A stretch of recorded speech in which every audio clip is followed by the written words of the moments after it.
لا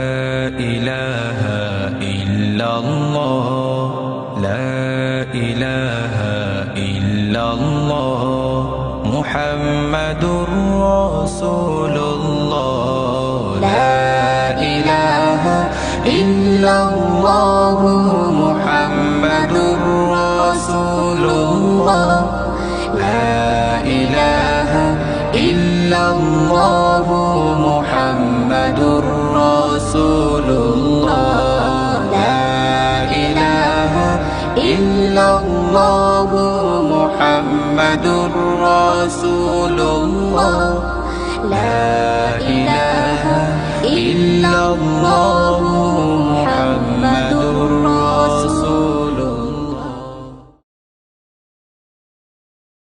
إن الحمد لله نحمده ونستعينه ونستغفره ونؤمن به ونتوكل عليه ونعوذ بالله من شرور أنفسنا ومن سيئات أعمالنا من يهده الله فلا مضل له ومن يضلل فلا هادي له أي فلن تجد له وليا مرشدا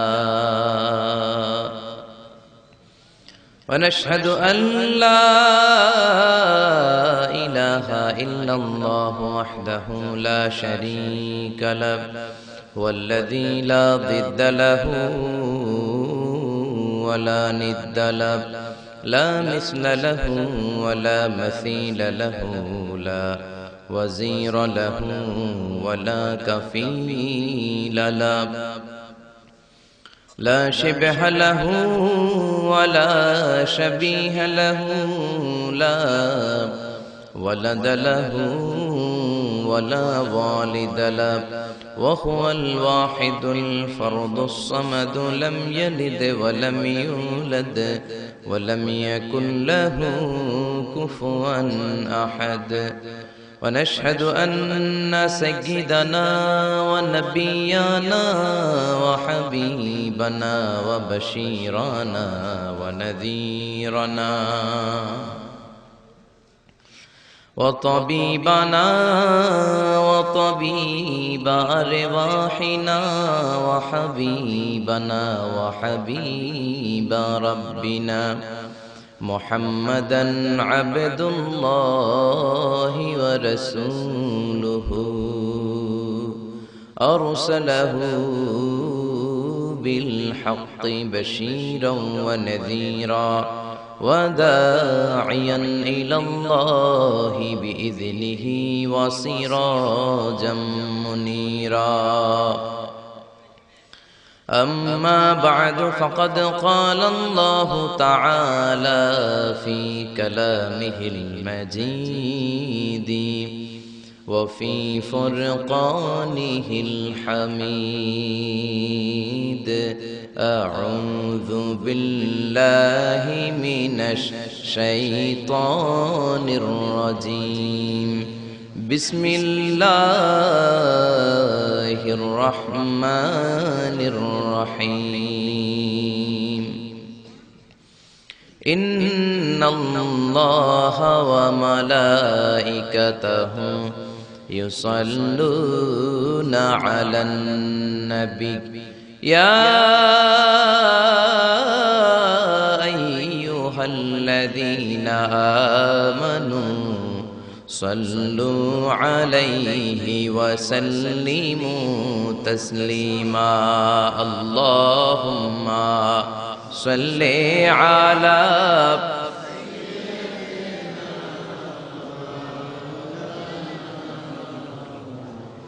وعلى آل سيدنا مولانا محمد সবাই মহাব্বতের সাথে জোরে জোরে আওয়াজ করে পড়ুন আল্লাহুম্মা সাল্লি আলা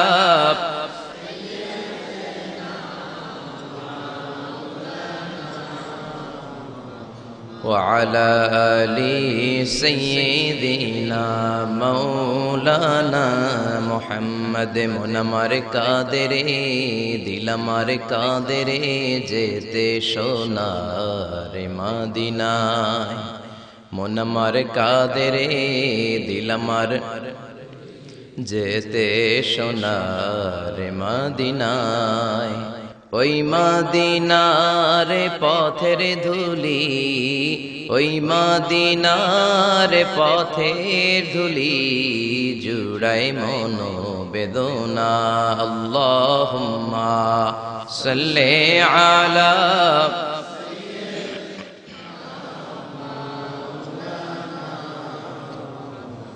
وعلى آل سيدنا মৌলানা মুহাম্মদ রজব শাবানে বরকতে দাও রমজান মাসে গুনাহ ঝড়াও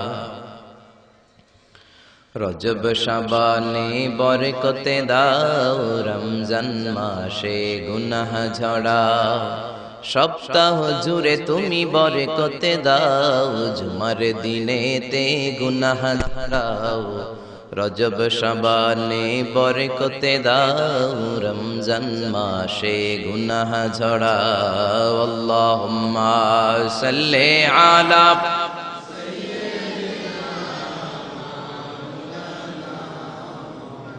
وعلى آل سيدنا مولانا محمد لا إله إلا الله لا إله إلا الله جر لا إله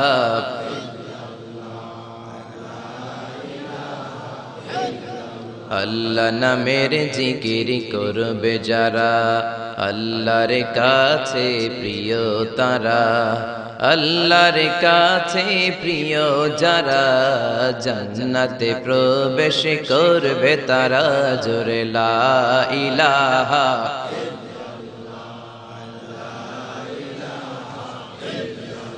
লা ইলাহা ইল্লাল্লাহু মুহাম্মাদুর রাসূলুল্লাহ সাল্লাল্লাহু আলাইহি ওয়াসাল্লাম বিসমিল্লাহির রহমানির রহিম পরম করুণাময় অসীম দয়ালু আল্লাহর নামে আমরা শুরু করছি জগন্নাথপুর বাইতুল মামুর জামে মসজিদ ও কবরবাসীর উদ্যোগে আজকের এই প্রোগ্রাম জগন্নাথপুর আপনাদের গ্রামের নাম এই এলাকায় কি হিন্দু খুব বেশি নাকি সব মুসলমান আগে ছিল না কোনো সময় ছিল না কখনোই ছিল না তাহলে জগন্নাথপুর হইল কেমনে কোনো এক সময় হয়ে গিয়েছে ঠিক কিনা আসার পথে আপনাদের একটা প্রাইমারি স্কুল বা হাই স্কুল দেখলাম ভগবান উচ্চ বিদ্যালয় আছে না নাই হিন্দু ভাইরা খুব সিকিউরিটির সাথে এদেশে থাকবে তাদের পূজা মণ্ডপে হামলা করা যাবে না তাদের সাথে কোনো খারাপ আচরণ করা যাবে না এরা অন্য ধর্মের এরাও আমাদের ভাই জোরে বলেন ঠিক কিনা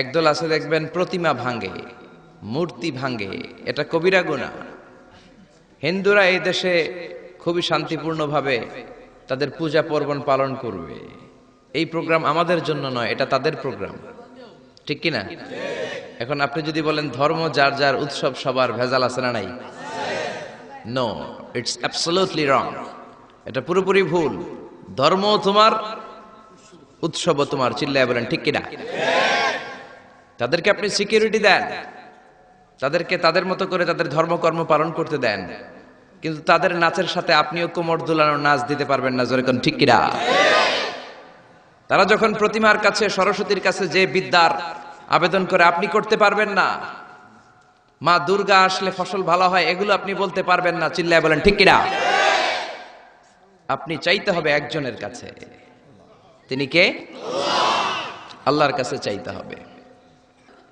এজন্য হিন্দু ভাইরা এখানে থাকবে নিরাপত্তার সাথে উইথ ফুল সিকিউরিটি কিন্তু রংবাজি চলবে মুসলমানদের চিল্লায় বলেন ঠিক কিনা হিন্দু ভাইদের কোনো ক্ষতি হতে দেওয়া যাবে না কিন্তু মূল ক্ষমতা থাকবে মুসলমানদের কেননা এটা মুসলমানদের দেশ এটা দাড়িওয়ালাদের দেশ, টুপিওয়ালাদের দেশ, এটা হেফজখানার দেশ, এটা আলিয়া মাদ্রাসার দেশ, এটা কওমি মাদ্রাসার দেশ, এটা টঙ্গীর তুরাকপাড়ের বিশ্ব ইস্তেমার দেশ। জোরে বলেন ঠিক কিনা?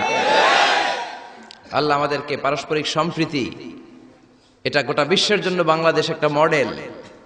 আমরা অসাম্প্রদায়িক, আমাদের মধ্যে সাম্প্রদায়িকতা নেই, এক্সট্রিমিজম নেই, সন্ত্রাসবাদ নেই, জঙ্গিবাদকে আমরা সাপোর্ট করি না। চিল্লায় বলেন ঠিক কিনা? আল্লাহ আমাদেরকে সঠিক সমাজ দান করুক, আমরা পড়ি আমিন। জগন্নাথপুর মসজিদ সংলগ্ন ঈদগাহ মাঠ, এই যে ঈদগাহ না, আলহামদুলিল্লাহ, কসবা বিবাড়িয়া। আজকের প্রোগ্রামের সভাপতি হচ্ছেন জনাব আলহাজ সৈয়দ শামসুল আরিফিন সাহেব। উনি এসেছেন? আপনি না? মাশাআল্লাহ, সভাপতি উপস্থিত আছেন। অনেক জায়গায় সভাপতি থাকে না, আমাদের সভাপতি আছেন। প্রধান আকর্ষণ আন্তর্জাতিক খ্যাতিসম্পন্ন মুফাসসিরে কোরআন। আমার নাম লিখেছেন আপনারা, এই কথাটা কমন হয়ে গেছে, সবার নামের আগে দেখি আন্তর্জাতিক খ্যাতিসম্পন্ন, আবার মুফাসসিরে কোরআন। মুফাসসিরে কোরআন এটা কিন্তু একটা ডিগ্রি, এটা একটা ডিগ্রি। আপনাকে 4 বছরের ডিগ্রি নিতে হবে তাফসিরের উপর। আমি মিশরের আল আজহার ইউনিভার্সিটিতে ডিগ্রি নিয়েছি 4 বছর কোরআনিক সায়েন্স ডিপার্টমেন্টের উপর। এই ডিগ্রিটা আপনি কমপ্লিট করলে, when you get a certificate, then you can call you as a mufassir of the holy book al Quran. এর আগে আপনি মুফাসসির নন। এজন্য মাইকে যারা কথা বলেন, আপনাদেরকে কোথায় দাওয়াত করলে আপনি মুফাসসির না হলে আপনি সোজা সাপটা বলবেন, ভাই আমি মুফাসসির নই, আমার নাম লিখে দেন শুধু। এখন সব জায়গায় মুফাসসিরে কোরআন আছে না নাই? দেশের 64 জেলাতেও যায় নাই, উনি আন্তর্জাতিক খ্যাতিসম্পন্ন মুফাসসিরে কোরআন। আছে না নাই? আমার নামের আগে মুফাসসিরে কোরআন আন্তর্জাতিক খ্যাতিসম্পন্ন একটাও আমি পছন্দ করি না। আমার নাম মিজানুর রহমান, আর আল আজহারে পড়াশোনা করেছি, এজন্য একটা ডিগ্রি তারা আমাকে দিয়েছে, আজহারি। That's enough. মিজানুর রহমান আজহারি, এই নামটা শুনে আপনারা দোয়া করলে আমার জীবন ধন্য। আমার আন্তর্জাতিক খ্যাতিসম্পন্ন হওয়ার দরকার নাই, আমার অত কিছু টাইটেলেরও দরকার নেই। মানুষ যত বড় তার নাম হবে ছোট। মহাবিশ্বের সবচাইতে শ্রেষ্ঠ যে মহামানব আমাদের প্রিয় নবী। চিল্লায় বলেন ঠিক কিনা? গোটা বিশ্বের মানুষ তার প্রশংসা করে। এই বিশ্বনবী ঈসা ইসলামের এক শব্দে নাম, কি নাম তার? মুহাম্মদ। MUHAMMAD, মিম হা মিম দাল, মুহাম্মদ। এক শব্দে তার নাম, এত কিছু নাই, এত উপাধি নাই, লকব নাই। কত সুন্দর করে আল্লাহ তার নামে একটা কোরআনের সূরাও দিলেন। জোরে বলেন ঠিক কিনা? এই নবীর প্রশংসা শুধু আমরা করি না, গোটা বিশ্ব করে। গোটা বিশ্বের মানুষ আমার নবীর প্রেমে ভালোবাসায় মাতোয়ারা। আপনি ইংল্যান্ডের ব্রিটিশ মিউজিয়ামে যদি কখনো ঢুকেন, দেখবেন ইংল্যান্ডের ব্রিটিশ মিউজিয়ামের এন্ট্রান্সেই সাদা পাথরের ফলকে লেখা, as a father, as a teacher, as a law giver, as a law maker, as a reformer of the society, Muhammad is the superman of the world. বাবা হিসেবে, নেতা হিসেবে, সমাজ সংস্কারক হিসেবে মুহাম্মদ হচ্ছে এই পৃথিবীর একজন সুপারম্যান। ও যুবক ভাইরা, সুপারম্যানের টি শার্ট গেঞ্জি লাগালেই সুপারম্যান হওয়া যায় না, সুপারম্যানের ট্যাটু লাগালেই সুপারম্যান হওয়া যায় না, সুপারম্যানের স্টিকার লাগালেই সুপারম্যান হওয়া যায় না। সুপারম্যান হতে হলে বিশ্বনবীর অনুসারী হওয়া লাগে। চিল্লায় বলেন ঠিক কিনা? এটা কি কোনো মুসলিম দেশের জাদুঘরে, মিউজিয়ামে লেখা, নাকি খ্রিস্টানদের জাদুঘরে? আসেন এবার বৌদ্ধ ধর্মে ঢুকি। বৌদ্ধদের বর্তমান বিশ্বের সবচেয়ে বড় ধর্মীয় নেতার নাম দালাই লামা, তিব্বতের ধর্মীয় গুরু। তিনি একটা ইন্টারন্যাশনাল কনফারেন্সে বলেছেন, the last messenger of Muslim community, মুসলিম বিশ্বের সর্বশেষ নবী, তিনি সাধারণ কোনো মানব নন, তিনি অবিসংবাদিত মানব হয়ে পৃথিবীতে এসেছেন। এটা কোনো মুসলমানের কমেন্ট নাকি বৌদ্ধদের কমেন্ট? সুবহানাল্লাহ কইতে মন চায় না? এবার আসেন খ্রিস্টানরা আবার কি বলে। মাইকেল এইচ হার্ট একটা বই লিখেছেন, বইটার নাম হচ্ছে দি 100, a ranking of the most influential personality in the world। পৃথিবী কাঁপানো 100 জন মনীষীর জীবনী তিনি সেখানে এনেছেন। সেখানে তিনি তার ধর্মের নবী জেসাস ক্রাইস্ট, যিশু খ্রিস্টের জীবনী এনেছেন, মুসা আলাইহিস সালামের জীবনী এনেছেন, জোসেফ, ইউসুফ আলাইহিস সালামের জীবনী এনেছেন, আব্রাহাম মানে ইব্রাহিম আলাইহিস সালামের জীবনী এনেছেন, অ্যাডাম আদম আলাইহিস সালামের জীবনী এনেছেন, আইনস্টাইনের জীবনী এনেছেন, আইজাক নিউটনের জীবনী এনেছেন, দালাই লামার জীবনী এনেছেন, গোটা বিশ্ব কাঁপানো সব নেতাদের জীবনী এনেছেন। কিন্তু তিনি খ্রিস্টান হয়েও সর্বপ্রথমে র্যাঙ্কিং এ যাকে 1 নম্বরে রেখেছেন, তিনি হচ্ছেন আমার নবী, আপনার নবী, পেয়ারা নবী, বিশ্ব নবী মুহাম্মদুর রাসূলুল্লাহ সাল্লাল্লাহু আলাইহি সাল্লামের নাম। এটা এই বইয়ের লেখক কি কোনো মুসলমান না খ্রিস্টান? এবার আসেন হিন্দু ধর্মের একটু ঢুমারি। মহাত্মা গান্ধীর নাম শুনছেন? ভারতের অবিসংবাদিত নেতা, ব্রিটিশ খেদাও, আন্দোলনের পুরোধা, যিনি বারেট ল করেছেন লন্ডন থেকে, পেশায় একজন ব্যারিস্টার। তিনি ভাবলেন সবসময় মুসলমানদের একজন নবীর কথা শুনি, আমার হিন্দুস্থানে সবাই বলে মোহাম্মদ মোহাম্মদ, কেই মোহাম্মদ, দেখি তো তার একটা জীবনী গ্রন্থ পড়ি। তো 2 খণ্ডের একটা জীবনী গ্রন্থের প্রথম খণ্ড উনি পেলেন। উনি ভাবলেন ভূমিকাটা, বইয়ের ভূমিকাটা পড়ে রেখে দিব, পুরোটা পড়ার দরকার নাই। কিন্তু ভূমিকা পড়ার পরে পুরো জীবনী পড়ার আগ্রহ, কৌতূহল, কিউরিওসিটি তার অন্তরে ঢুকিয়ে দিল কে? পড়তে শুরু করলো। বিশ্বনবীর শৈশবকাল, কৈশোরকাল, যৌবনকাল, তার বিবাহ, তার সমাজনীতি, তার রাষ্ট্রনীতি, তার আন্তর্জাতিক নীতি, তার মাক্কি জীবন, তার মাদানী জীবন। পড়তে পড়তে প্রথম খণ্ড শেষ। এখন দ্বিতীয় খণ্ড পড়ার দরকার আছে না নাই? দ্বিতীয় খণ্ড তো তার কাছে নাই। তিনি একবার ইন্ডিয়ার পুরাতন লাইব্রেরিগুলোকে তন্ন তন্ন করে খুঁজে দ্বিতীয় খণ্ড জোগাড় করলেন, সেটাও পড়লেন। পরে তিনি অবাক। তিনি কমেন্ট করলেন, I have scanned lot of biographies in my life, but the biography of last messenger Muhammad was an unique, unparalleled and fantastic biography I've ever read. চিল্লায় বলেন আল্লাহু আকবার। আমি ভারতের নেতা মহাত্মা গান্ধী অনেকের জীবনী পড়লাম, কিন্তু মুসলমানদের নবী মুহাম্মাদের জীবনীর মতো কোনো জীবনী পাই নাই। এই জীবনীটা, এটা একটা ইউনিক, আনপ্যারালাল, ফ্যান্টাস্টিক জীবনী, যে জীবনীর সাথে কারো জীবনীর কোনো মিল নাই। পড়েন সুবহানাল্লাহ। এটা কোনো মুসলমানের কথা না হিন্দুর কথা? এটা হিন্দুর কথা। ইংলিশ লিটারেচার নিয়ে যারা পড়াশোনা করো তোমরা জর্জ বার্নার্ড শোর নাম শুনে থাকবে, শুনেছো? তিনি লিখেছেন বিশ্বনবীর বায়োগ্রাফি পড়ে, I've studied him, the wonderful man. In my opinion, far from being antichrist, and he must be called the savior of humanity. আমি মুহাম্মাদের জীবনীটাকে ব্যক্তিগতভাবে পড়েছি।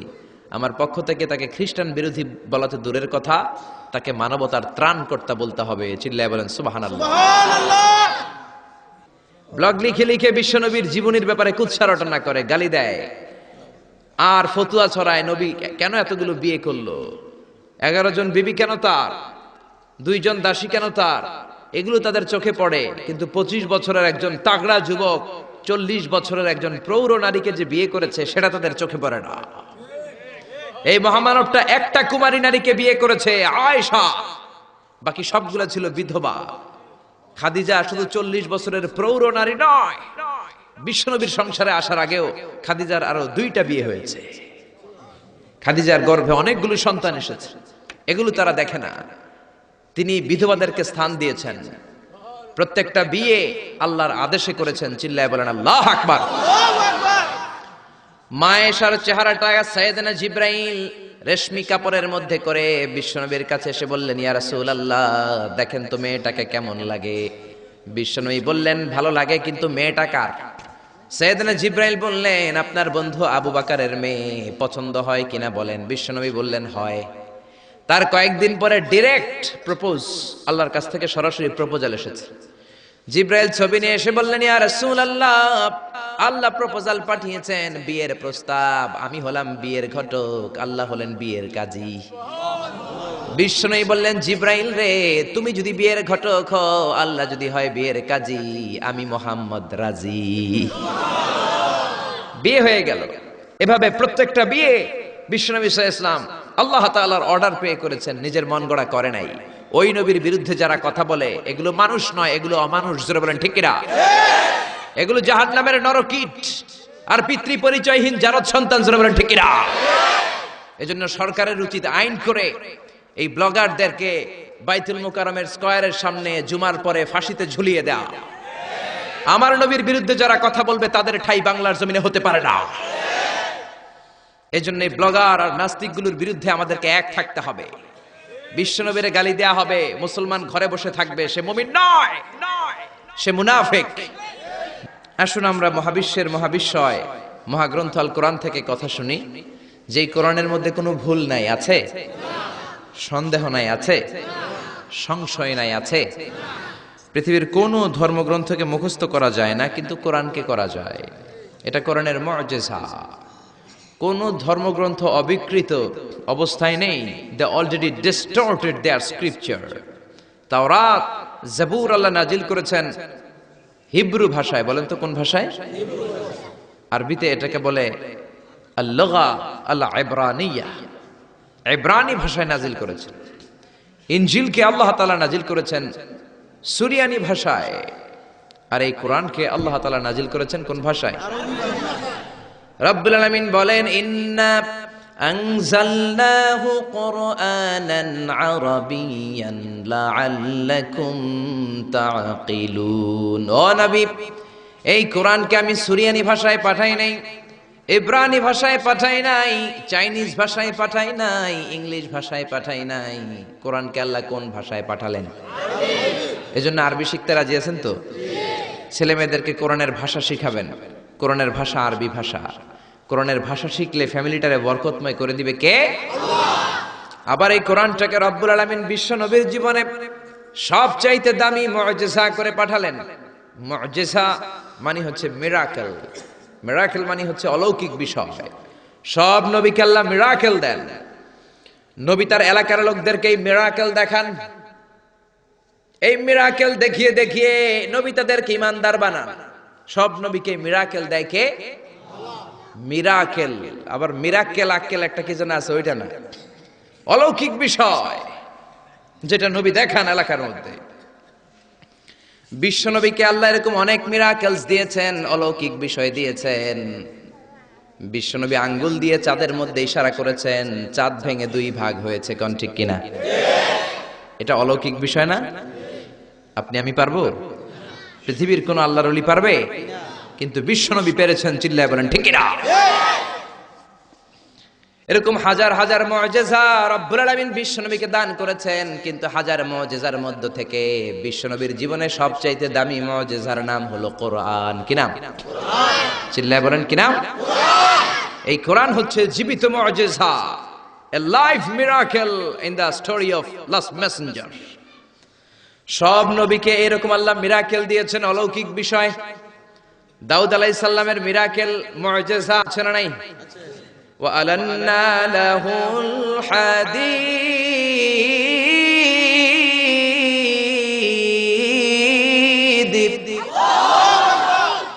আল্লাহ কোরআনে বললেন, আমি আমার পয়গম্বর দাউদ আলাইহিস সালামকে যেই মিরাকেল বা অলৌকিক বিষয়টা দিয়েছি সেটা হলো লোহাকে নরম করার ক্ষমতা। সাইয়েদনা দাউদ আলাইহিস সালাম লোহার মধ্যে ধরলে লোহা গলে যেত, নরম হয়ে যেত। এই পৃথিবীতে সর্বপ্রথম সাইয়েদনা দাউদ আলাইহিস সালাম ছুরি বানিয়েছেন, দা বানিয়েছেন, কোদাল বানিয়েছেন, রামদা বানিয়েছেন। সাইয়েদনা দাউদ আলাইহিস সালামের আগে কেউ পৃথিবীতে কোনোদিন ছুরি বটি আর দা বানাতে পারে নাই। কারণ তিনি লোহা ধরলে গলে যেত, নরম হয়ে যেত। উনি ওইটাকে একটা স্ট্রাকচার প্যাটার্নে নিয়ে ছুরি বানাতেন। এই যে আমার সামনে মাইকেল লোহা, আমি মিজানুর রহমান আজহারী গায়ের যত জোড় আছে এরকম বাঁকা করলে লোহা বাঁকা হবে নাকি? লোহা গলে নরম হবে নাকি? আপনি ধরলে নরম হবে? কিন্তু দাউদ আলাইহিস সালাম লোহাকে টাচ করলেই গলে নরম হয়ে যেত। পাথর দিয়ে চাপটা করে করে যেমন খুশি তেমন ছুরি বানাতেন, দা বানাতেন, শাবল বানাতেন। এটা আর কেউ পারতো না, কারণ এটা দাউদ নবীর মুআজিজা। চিল্লায় বলেন ঠিক কিনা? দাউদ আলাইহিস সালাম ইন্তেকাল করলেন, পৃথিবীতে নাই নাকি আছে? দাউদ নবী বেঁচে আছে? উনি নাই, উনি চলে গেলেন। উনি চলে যাওয়ার পর কেউ কি উনার পরে আর লোহাকে এরকম গলাতে পেরেছে নাকি? নরম করতে পেরেছে নাকি? তার মানে দাউদ নবী শেষ, সাথে সাথে দাউদ নবীর মুআজিজাও শেষ। জোরে কোন ঠিক কিনা? দাউদ নবী চলে গেলেন, দাউদ নবীর মুআজিজাও চলে গেল। জোরে বলেন ঠিক কিনা? এরপরে মুসা আলাইহিস সালামের মুআজিজা আছে না নাই? আমা তিলকা বিয়ামিনিকা ইয়া মুসা। ও মুসা, তোমার ডান হাতে কি? সাইয়েদনা মুসা আলাইহিস সালাম বললেন, হিয়া আসায়া, এটা আমার লাঠি। এই লাঠি ছিল মুসা আলাইহিস সালামের মুআজিজা। মুসা আলাইহিস সালাম এই লাঠি মাটিতে গেড়ে দিলে গাছ হয়ে যেত, সাগরে রেখে দিলে ব্রিজ হয়ে যেত, ফেরাউনের সামনে রেখে দিলে বিশাল অজগর সাপ হয়ে যেত। কোন সুবহানাল্লাহ। মুসা আলাইহিস সালাম চলে গেলেন, ইন্তেকাল করলেন, কিন্তু ওনার লাঠিটা পৃথিবীতে ছিল। মুসা নবী মরে গেলেন, কিন্তু ওনার লাঠি ছিল। কিন্তু উনি চলে যাওয়ার পরে ওনার এই লাঠিটা দিয়ে কেউ কোনোদিন সাপ বানাতে পেরেছে নাকি? গাছ বানাতে পেরেছে নাকি? ব্রিজ বানাতে পেরেছে নাকি? তার মানে মুসা নবী শেষ, সাথে সাথে মুসা নবীর মুআজিজাটাও শেষ। জোরে কোন ঠিক কিনা? মুসা নবী চলে গেলেন, মুসা নবীর মুআজিজাও চলে গেল। ঈসা আলাইহিস সালামের মুআজিজা আছে না নাই? ঈসা নবীর মুআজিজা, ইট ওয়াজ ভেরি ডেঞ্জারাস মুআজিজা ইন দ্য ওয়ার্ল্ড। পৃথিবীর সবচাইতে ভয়ঙ্কর মুআজিজা ছিল ঈসা নবীর মুআজিজা। আল্লাহ বললেন ওয়া উবরিউল আকমাহা ওয়াল আবরাসা ওয়া উহয়িল মাউতা বিইযনিল্লাহ। ঈসা আলাইহিস সালামের মুজিজা উনি বলেন আমি আল্লাহর আদেশে জন্মান্ধ রাতকানা দিনকানা রোগীর চোখকে ভালো করে দেই। অন্ধ রোগীর চোখে হাত বুলিয়ে দিলে, ঈসা নবী হাত বুলিয়ে দিলে ওই লোকটার চোখ ভালো করে দিত কে? আবার চামড়ায় শ্বেত রোগী, ধবল রোগী, কুষ্ঠ রোগীর গায়ে হাত বুলিয়ে দিলে হাত ভালো করে দিত কে? আবার কবরের সামনে দাঁড়িয়ে, লাশের সামনে দাঁড়িয়ে সাইয়েদনা ঈসা নবী যদি বলতেন ইয়া আব্দাল্লাহ কুম বিইযনিল্লাহ, কবরের লাশ দাঁড়িয়ে যাও, মুহূর্তে লাশ দাঁড়িয়ে যেত, মরা লাশ জীবিত হয়ে যেত। এটা ওনার মুজিজা। সাইয়েদনা ঈসা নবীর যদি কখনো হরিণের গোশত খাওয়ার ইচ্ছে হতো, কিসের গোশত খাইছেন?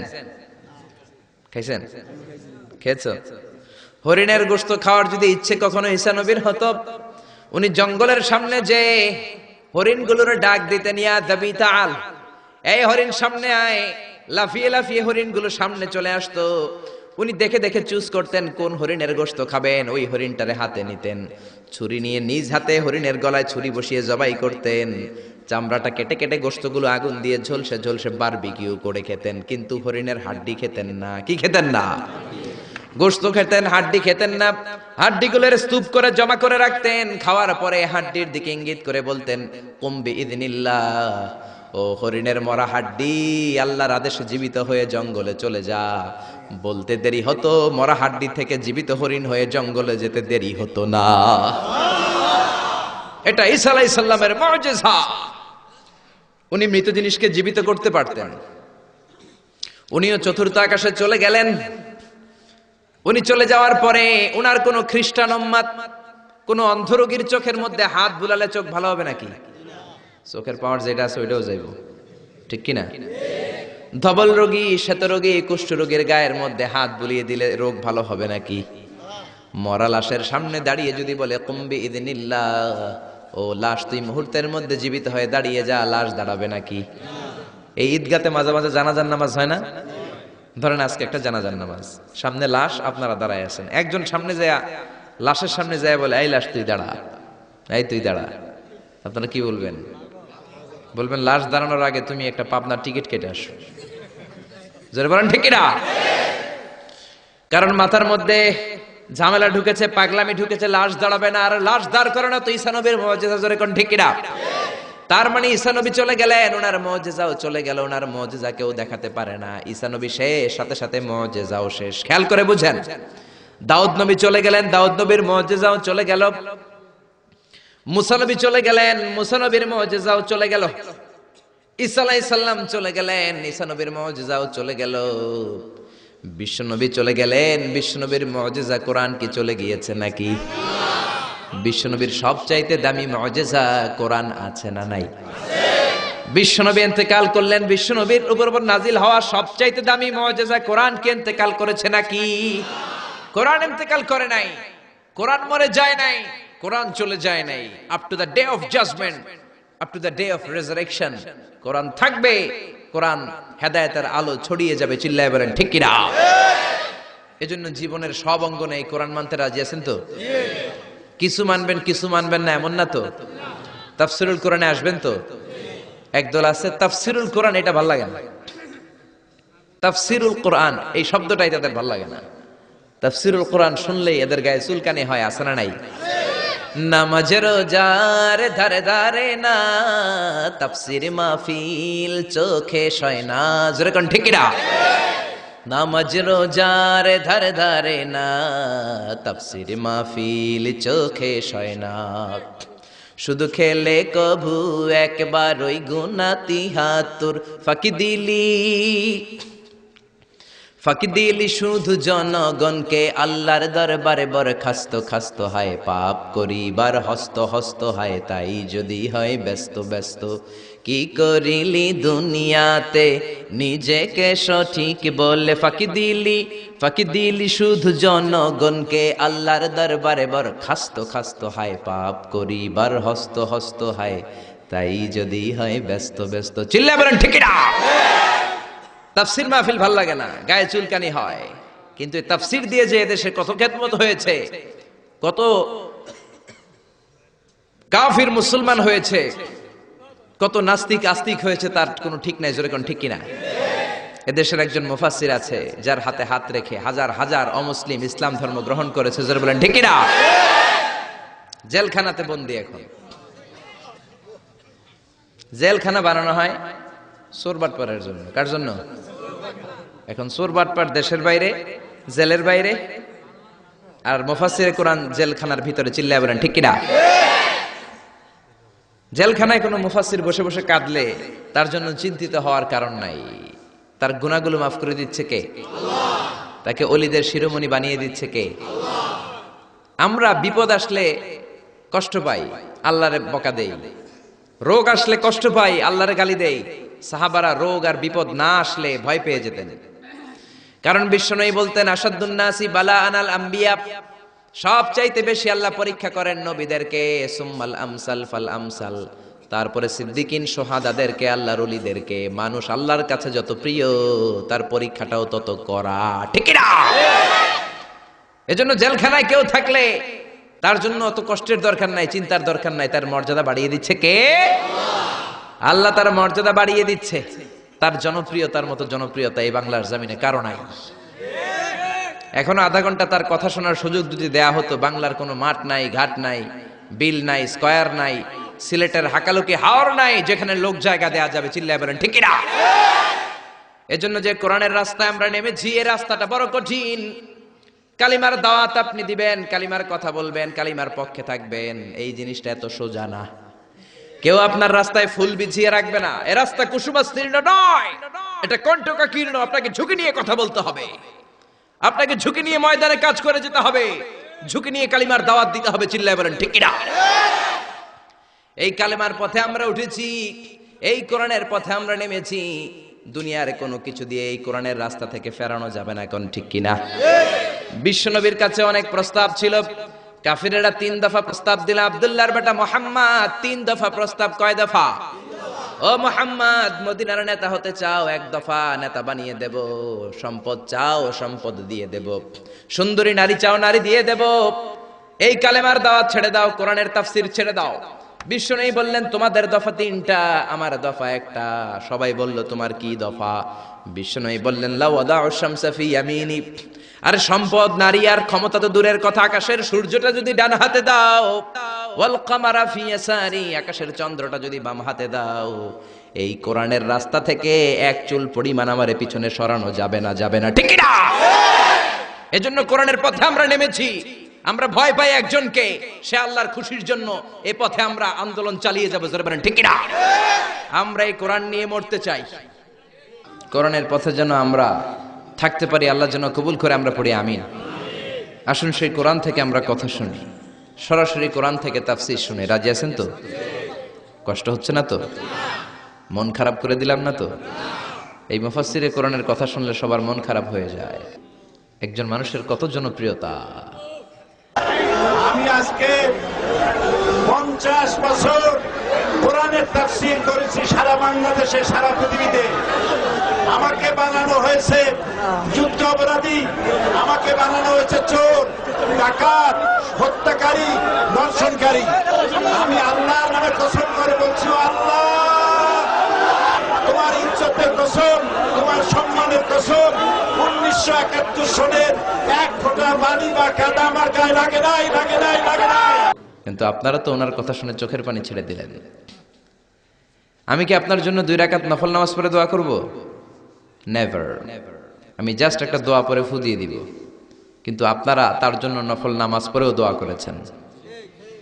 আমি কি আপনার জন্য 2টা রোজা রেখে দোয়া করব? আপনারা তো তার জন্য রোজা রেখেও দোয়া করেছেন। এদেশের মানুষ দেহের তাজা রক্ত বিলিয়ে দিতেও কোরআনের জন্য কুণ্ঠাবোধ করে না। চিল্লায় বলেন ঠিক কিনা? এজন্য জীবনের সব অঙ্গনে সেই কোরআনের আইনগুলো মানার দরকার আছে না নাই? আল্লাহ আমাদেরকে to the right sense of direction, সঠিক পথে চলার তৌফিক দান করুক, উত্তম ফয়সালার দিকে যাওয়ার তৌফিক দান করুক। আমরা পড়ি আমিন।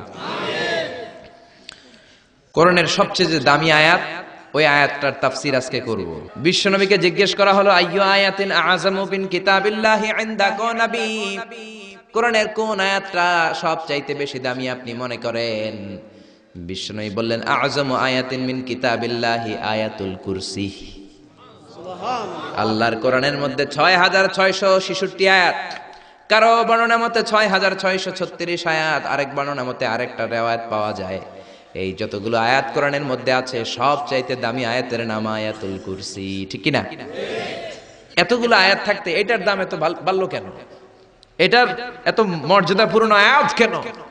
5টা কারণে এই আয়াতের দাম বেশি। জোরে বলেন কয়টা? 1 নম্বরে আয়াতের মধ্যে রব্বুল আলামিন নিজের পরিচয় দিয়েছেন।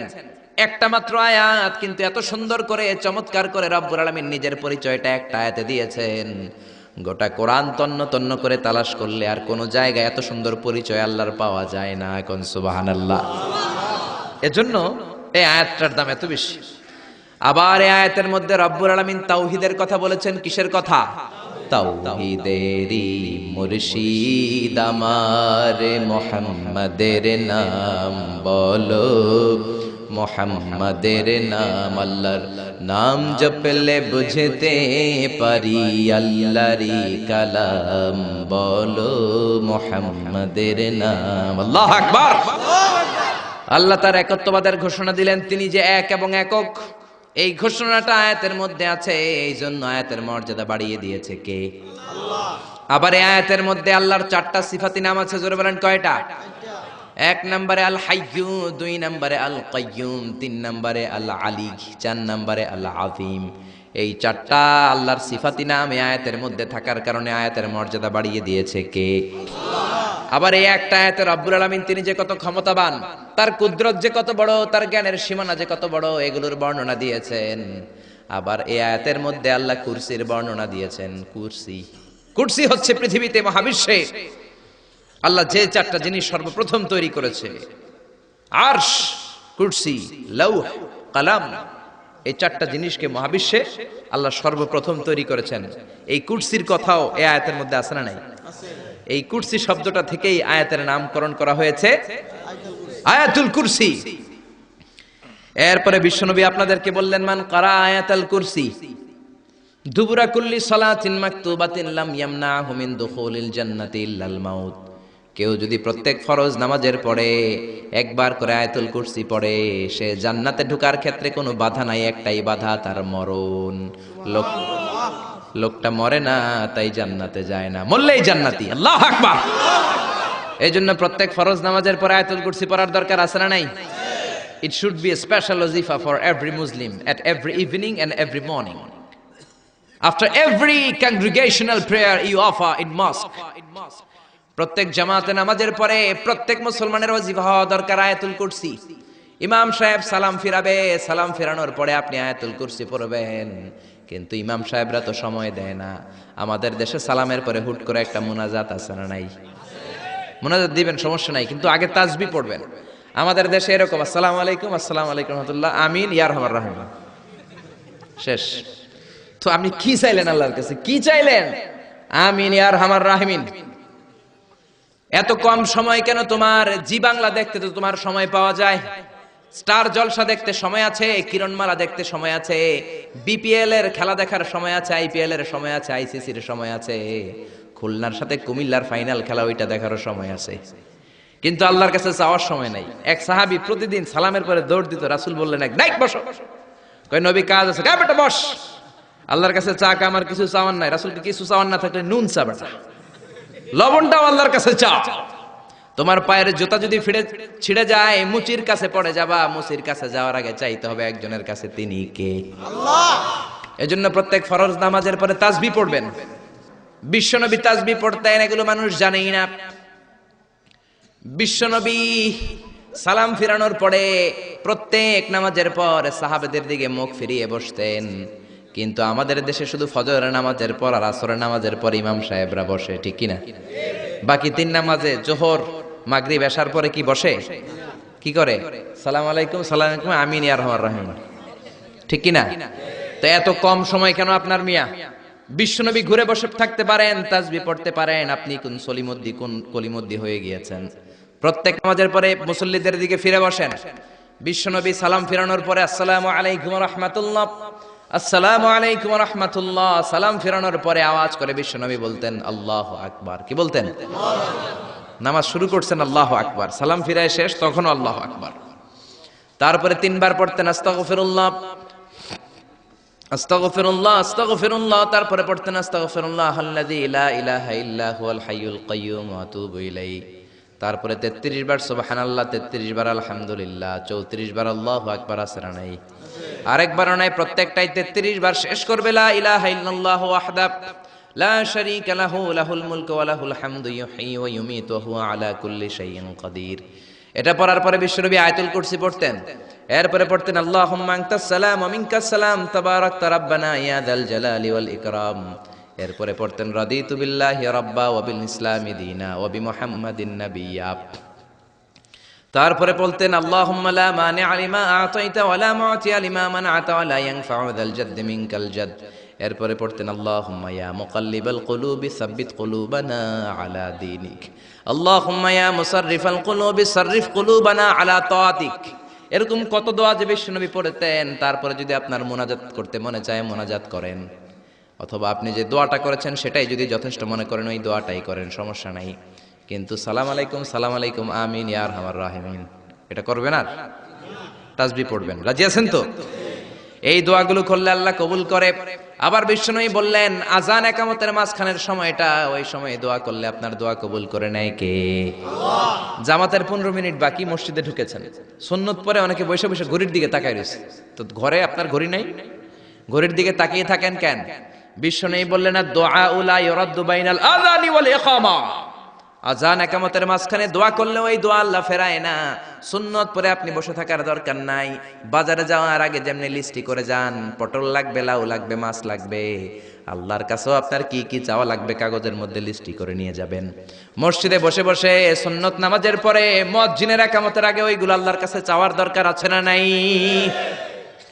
আবার বিশ্বনবী বললেন দুআ লা ইউরাদ্দু তাহতাল মাতার, বৃষ্টির নিচে দাঁড়িয়ে যখন তোমরা দোয়া করো ওই দোয়াটা কবুল করে কে?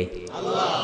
তুফান, থান্ডার, সাইক্লোন, টর্নেডো যেটা হয় ওই বৃষ্টিটা না, ভ্যাপসা একটা গরম, এই গরমটাকে দূর করে দেওয়ার জন্য দেখবেন ঝিরিঝিরি একটা রহমতের বৃষ্টি পড়ে, আছে না নাই? ওই দোয়ার নিচে দাঁড়িয়ে ওই বৃষ্টির পানি হাতের মধ্যে নিয়ে যদি আপনি আল্লাহর কাছে দোয়া করেন, দোয়া কবুল করে নিবে কে? আল্লাহ। বৃষ্টির সময় দোয়া করলে যে কবুল হয় এটা জানেই না, তো দোয়া করবে কেমনে? বৃষ্টির সময় দোয়া করবেন।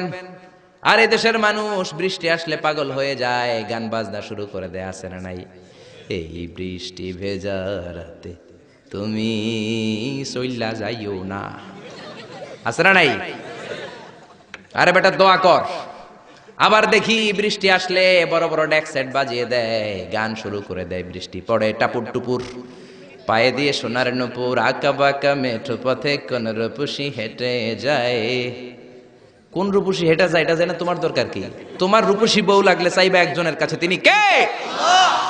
এজন্য খবরদার, উপযুক্ত সময়গুলাতে আল্লাহর কাছে যদি আপনি দোয়ার মতো দোয়া করে দেন, আপনার দোয়া কবুল করে নেবে কে?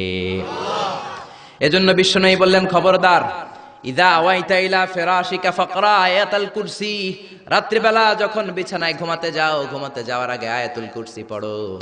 রাত্রিবেলা বিছানায় শুয়ে আয়াতুল কুরসি পড়লে জিন ভূত থেকে আপনার ঘরটারে হেফাজত করবে কে? রাতে ঘুমানোর সময় আয়াতুল কুরসি পড়বেন তো? It should be our special wazifa at every morning, at every evening for every Muslim. চিল্লায় বলেন ঠিক কি না? আবার বিশ্বনবী বললেন সকালবেলা যদি একবার আয়াতুল কুরসি পড়ো, সন্ধ্যা পর্যন্ত ফেরেশতা দিয়ে আপনারে হেফাজত করবে কে? আল্লাহ। আবার সন্ধ্যাবেলায় যদি একবার তুমি আয়াতুল কুরসি পড়ো, সকাল পর্যন্ত তোমারে গার্ড দিবে কে? আল্লাহ। এটা আল্লাহর পাঠানো গার্ড, এঞ্জেল গার্ড, ফেরেশতাদের গার্ড। টাকা দিয়ে বডিগার্ড যে রাখে ওই বডিগার্ড না। বডিগার্ড তোমারে বাঁচাতে পারবে না। অনেক মন্ত্রীর দুই দিকে বডিগার্ড, গুলি লাগছে মন্ত্রীর কপালে, সবাই যে বডিগার্ডের ধরে এই বেটা 50,000 করে বেতন বডিগার্ড, মন্ত্রী মূল্য কেমনে? বডিগার্ড আমি তো বডিগার্ড, আমি তো রুহু গার্ড না। রুহুর মালিক কে? আমি তো বডিগার্ড। বডি তো ঠিকই আছে, বডি লয়ে যাও, জোরে বলেন ঠিক কিনা? এজন্য খবরদার এই ওয়াজিফাগুলো মিস করবেন না। সকালবেলা যদি একবার ওয়াজিফা পড়েন আয়াতুল কুরসি, সন্ধ্যা পর্যন্ত আল্লাহ স্পেশাল ফেরেশতার গার্ড দিয়ে দিবে। আবার সন্ধ্যাবেলা যদি একবার আয়াতুল কুরসি পড়েন, সকাল পর্যন্ত আপনাকে গার্ড দিবে কে? আল্লাহ। আবার এই একটা আয়াতের মধ্যে ইসমে আজম আছে আল ইসমুল্লাহিল আযম, আল্লাহর 99টা নামের মধ্যে থেকে একটা ইসমে আজম, কিন্তু কোনটা কেউ জানে না একজন ছাড়া, তিনি কে? তবে বিশ্বনবী তার চাচাতো ভাই আব্দুল্লাহ ইবনে আব্বাস, যাকে রাইসুল মুফাসসিরিন বলা হয়, তার জন্য দোয়া করেছেন আল্লাহুম্মা ফাক্কিহু ফিদ্দীন ওয়া আল্লিমহু তা'বীল। আল্লাহ আমার চাচাতো ভাই আব্দুল্লাহ ইবনে আব্বাসকে আপনি দ্বীনের জ্ঞান শিক্ষা দেন, তাকে কোরআনের তা'বীল তাফসীর শিক্ষা দেন। বিশ্বনবীর দোয়ার বরকতে তিনি গোটা মুফাসসিরদের সম্রাট হয়েছেন। কোন সুবহানাল্লাহ। রাইসুল মুফাসসিরিন আব্দুল্লাহ ইবনে আব্বাস তানভীরুল মিকবাস ফি তাফসীর ইবনে আব্বাস রেফারেন্স উনি বলেন, আমার কোরআনের যতটুকু জ্ঞান বিশ্বনবীর দোয়ায় আমি পেয়েছি, আমার মনে হয় আল্লাহর ইসমে আজমটা কোরআনের কোন আয়াতের মধ্যে নাই, আছে শুধু আয়াতুল কুরসির মধ্যে। যেরকম সুবহানাল্লাহ। তুমি ইউনুস নবীরে যখন খাইলো মাছেতে গিলিয়া, ফেরেশতা পাঠাইয়া দিলে ইসমুল্লাহিল আযম, ফেরেশতা পাঠাইয়া দিলে ইসমে আজম দিয়া, প্রাণে ছিল যাহার ভয় সেটা পাইল যে আশ্রয়, শত্রুদেরই হাত থেকে বাঁচাইলে প্রাণ। আল্লাহু আল্লাহু পড়েন, আল্লাহু আল্লাহু তুমি জাল্লে জালালুহু, শেষ করা তো যায় না গে তোমার গুণগান। আল্লাহু আল্লাহু, এই যে ইসমে আজম, যে ইসমে আজমের বদৌলতে রব্বুল আলামিন ইউনুস নবীকে তিমি মাছের পেট থেকে মুক্তি দিলেন, ওই ইসমে আজম কোরআনের কোন আয়াতে আছে কেউ জানে না। তবে আব্দুল্লাহ ইবনে আব্বাস বলেন, আমার মনে হয় আল্লাহু লা ইলাহা ইল্লা হুয়াল হাইয়ুল কাইয়্যুম, এই আল হাইয়ুল কাইয়্যুম এই শব্দটাই হলো ইসমে আজম। সুবহানাল্লাহ। এজন্য এই শব্দ দিয়ে দোয়া করবেন। বিশ্বনবী এই শব্দ দুইটার ওসিলা দিয়ে দোয়া করতেন। বিশ্বনবী দোয়া করতেন, ইয়া হাইয়্যু ইয়া কাইয়্যুম বিরহমাতিকা আস্তাগীস, ও হাইয়্যু ও কাইয়্যুম, আপনার বদৌলতে আপনার নামের ওসিলায় আপনার কাছে আমরা পানাহ চাই।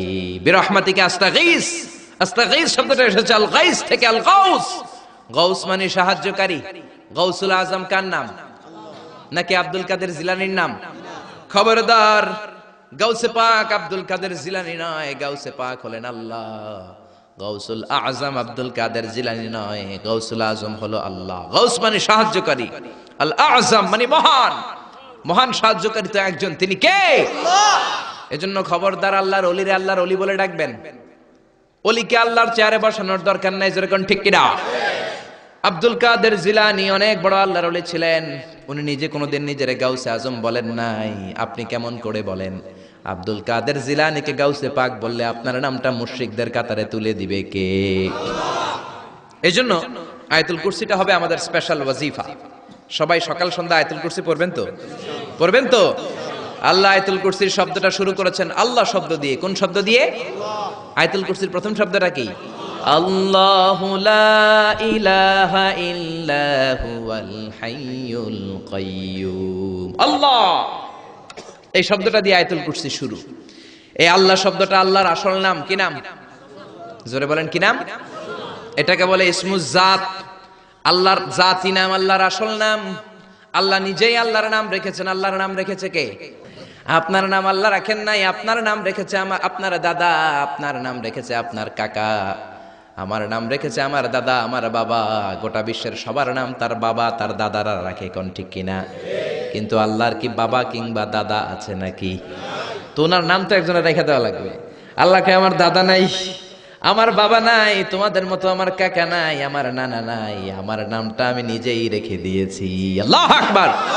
আল্লাহ বললেন, ইন্নানি আনাল্লাহু লা ইলাহা ইল্লা আনা ফা'বুদনি ওয়া আকিমিস সালাতা লিযিকরি। ইন্নানি আনাল্লাহ, আমি হলাম আল্লাহ, আমি ছাড়া কোনো ইলাহ নাই, আমার শরণে নামাজ কায়েম করো। আল্লাহর নাম কেউ রাখে নাই, আল্লাহ নিজেই রেখেছেন। কোন ঠিক কিনা? আবার আল্লাহ নামে আল্লাহ ছাড়া দুনিয়াতে কেউ নাই। আল্লাহ নামে আল্লাহ ছাড়া দুনিয়াতে আর কেউ আছে? আল্লাহ ছাড়া আর কারো নাম কোনোদিন আপনি শুনছেন? আল্লাহ। আমি পৃথিবীর অনেক দেশ ঘুরছি, কম করে এক ডজন দেশ আমি পৃথিবীতে ঘুরেছি। আমি কোথাও কারো নাম আল্লাহ শুনি নাই। আপনি শুনেছেন? কেউ শোনেন নাই। শুনবেন কোত্থেকে? কারণ আল্লাহ নামটা আল্লাহর ছাড়া আরো কারো নাই। চিল্লায় বলেন ঠিক কিনা? এমনকি কোন নাস্তিকও তার নিজের নাম আল্লাহ বলে না, কোন শয়তানের গড ফাদারও নিজের নাম আল্লাহ বলে নাই, এমনকি ফেরাউনও তার নিজেকে আল্লাহ বলে নাই। ফেরাউন নিজেকে দাবি করেছে আমি বড় রব। ফাহাশারা ফানাদা ফাকালা আনা রাব্বুকুমুল আ'লা। মিশরের সব লোককে জড়ো করে সে বলে নাই আমি আল্লাহ, সে বলেছে আমি তোমাদের বড় রব, আমি তোমাদের বড় খোদা। আসলে খোদা না হুদা? জোরে বলেন খোদা না হুদা? এই জন্য বেয়াদবটাকে রব্বুল আলামিন সাগরের লোনা পানির মধ্যে ডুবিয়ে ডুবিয়ে মেরেছেন। সাইয়েদনা মুসা আলাইহিস সালামকে মারার জন্য পেছন থেকে হামলা করা হলো। সাইয়েদনা মুসা আলাইহিস সালাম লোহিত সাগরের দিকে দিলেন একটা দৌড়ে, দৌড়াতে দৌড়াতে সামনে লোহিত সাগর।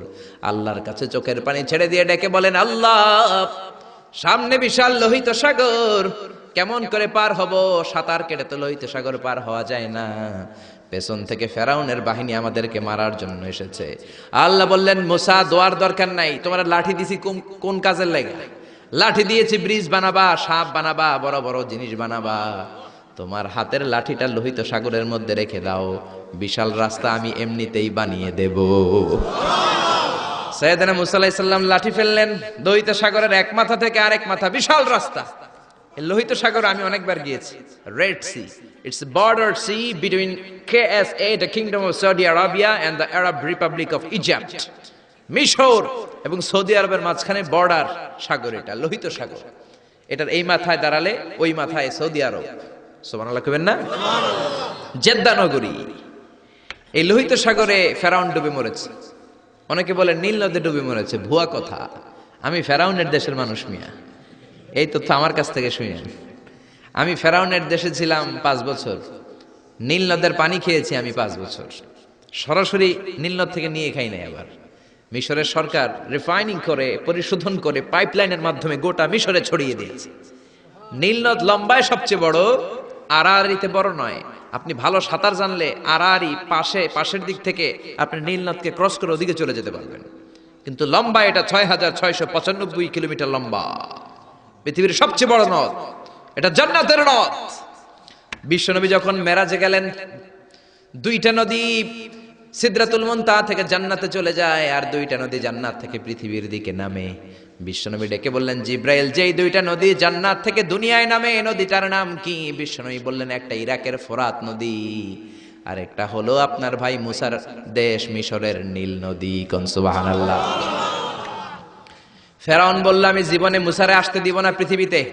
আল্লাহ বললেন, তোর ঘরে আমি মুসারে বড় করে ছাড়বো। কোন ঠিক কিনা? মুসার মা মুসা আলাইহিস সালামকে সিন্ধুকে করে এই নীল নদে ভাসিয়ে দিয়েছেন। ফেরাউন এই নীল নদে মরে নাই, সে মরেছে লোহিত সাগরে মরে।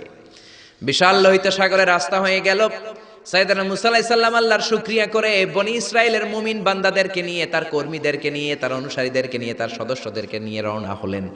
দৌড়াতে দৌড়াতে লোহিত সাগরের এই মাথা থেকে ওই মাথা চলে গেলেন। ফেরাউন ইন দ্য মিন টাইমে চলে এসেছে তার বাহিনী নিয়ে। এসে দেখে মাশাআল্লাহ এত সুন্দর রাস্তা, বিশাল ব্রিজ, চমৎকার শক্ত ব্রিজ। বাঁশ টাস দেওয়া হয় নাই, যে ব্রিজের ভিতরে দেওয়া হয়েছে শক্ত রড। এই ব্রিজ দেখে তো মহা খুশি, মনে হয় যেন ওর বাবার টাকায় ব্রিজ বানানো হয়েছে। সে অর্ডার করলো, march on the bridge, march on my soldiers on the bridge and try to reach Musa's. আমার এই সামনের ব্রিজটা পার হয়ে যাও, মুসাকে খপ করে ধরে নাও, আল্লাহকে দ্বারা ধরাইতেছি আমি। ফেরাউনের অর্ডার শুনে সেনাবাহিনীরা লেফট রাইট করে মার্চ করতে শুরু করলো। যেতে যেতে ব্রিজের এই মাথা থেকে ফেরাউন সহ সৈনিকেরা যেতে যেতে ব্রিজের মাঝ বরাবর যখন চলে এসেছে, আল্লাহ মুসারে ডেকে বললেন, ও মুসা, অ্যাকশন নেবার মনে চায় কিনা? মুসা নেই বললেন, মনে চায়। অনেক জ্বালাইছে বেয়াদবটা আমারে, ঘুমাইতে দেয় নাই, খাইতে দেয় নাই, খালি হামলা চালায়। এখনো এরকম মুসলমানদের ঘরে ঘরে হামলা আছে না নাই? ঘরে ঘুমাতে পারে না, নিজ এলাকায় থাকতে পারে না, অন্য থানায় চলে যায়, অন্য গ্রামে চলে যায়, রাতের ঘুম নাই, আত্মীয় স্বজনের সাথে দেখা নাই। দুনিয়ার বুকে কষ্ট করে যাও, জান্নাতের দরজা আল্লাহ তোমাদের জন্য খুলে রেখেছে। আল্লাহ বললেন, অ্যাকশন নিবার মন চায় কিনা মুসা? মুসা বললেন, অবশ্যই। আল্লাহ বললেন, অ্যাকশন নিতে চাইলে আর দেরি করা যাবে না, লাঠিটা তোলো। সুবহানাল্লাহ কইবেন না?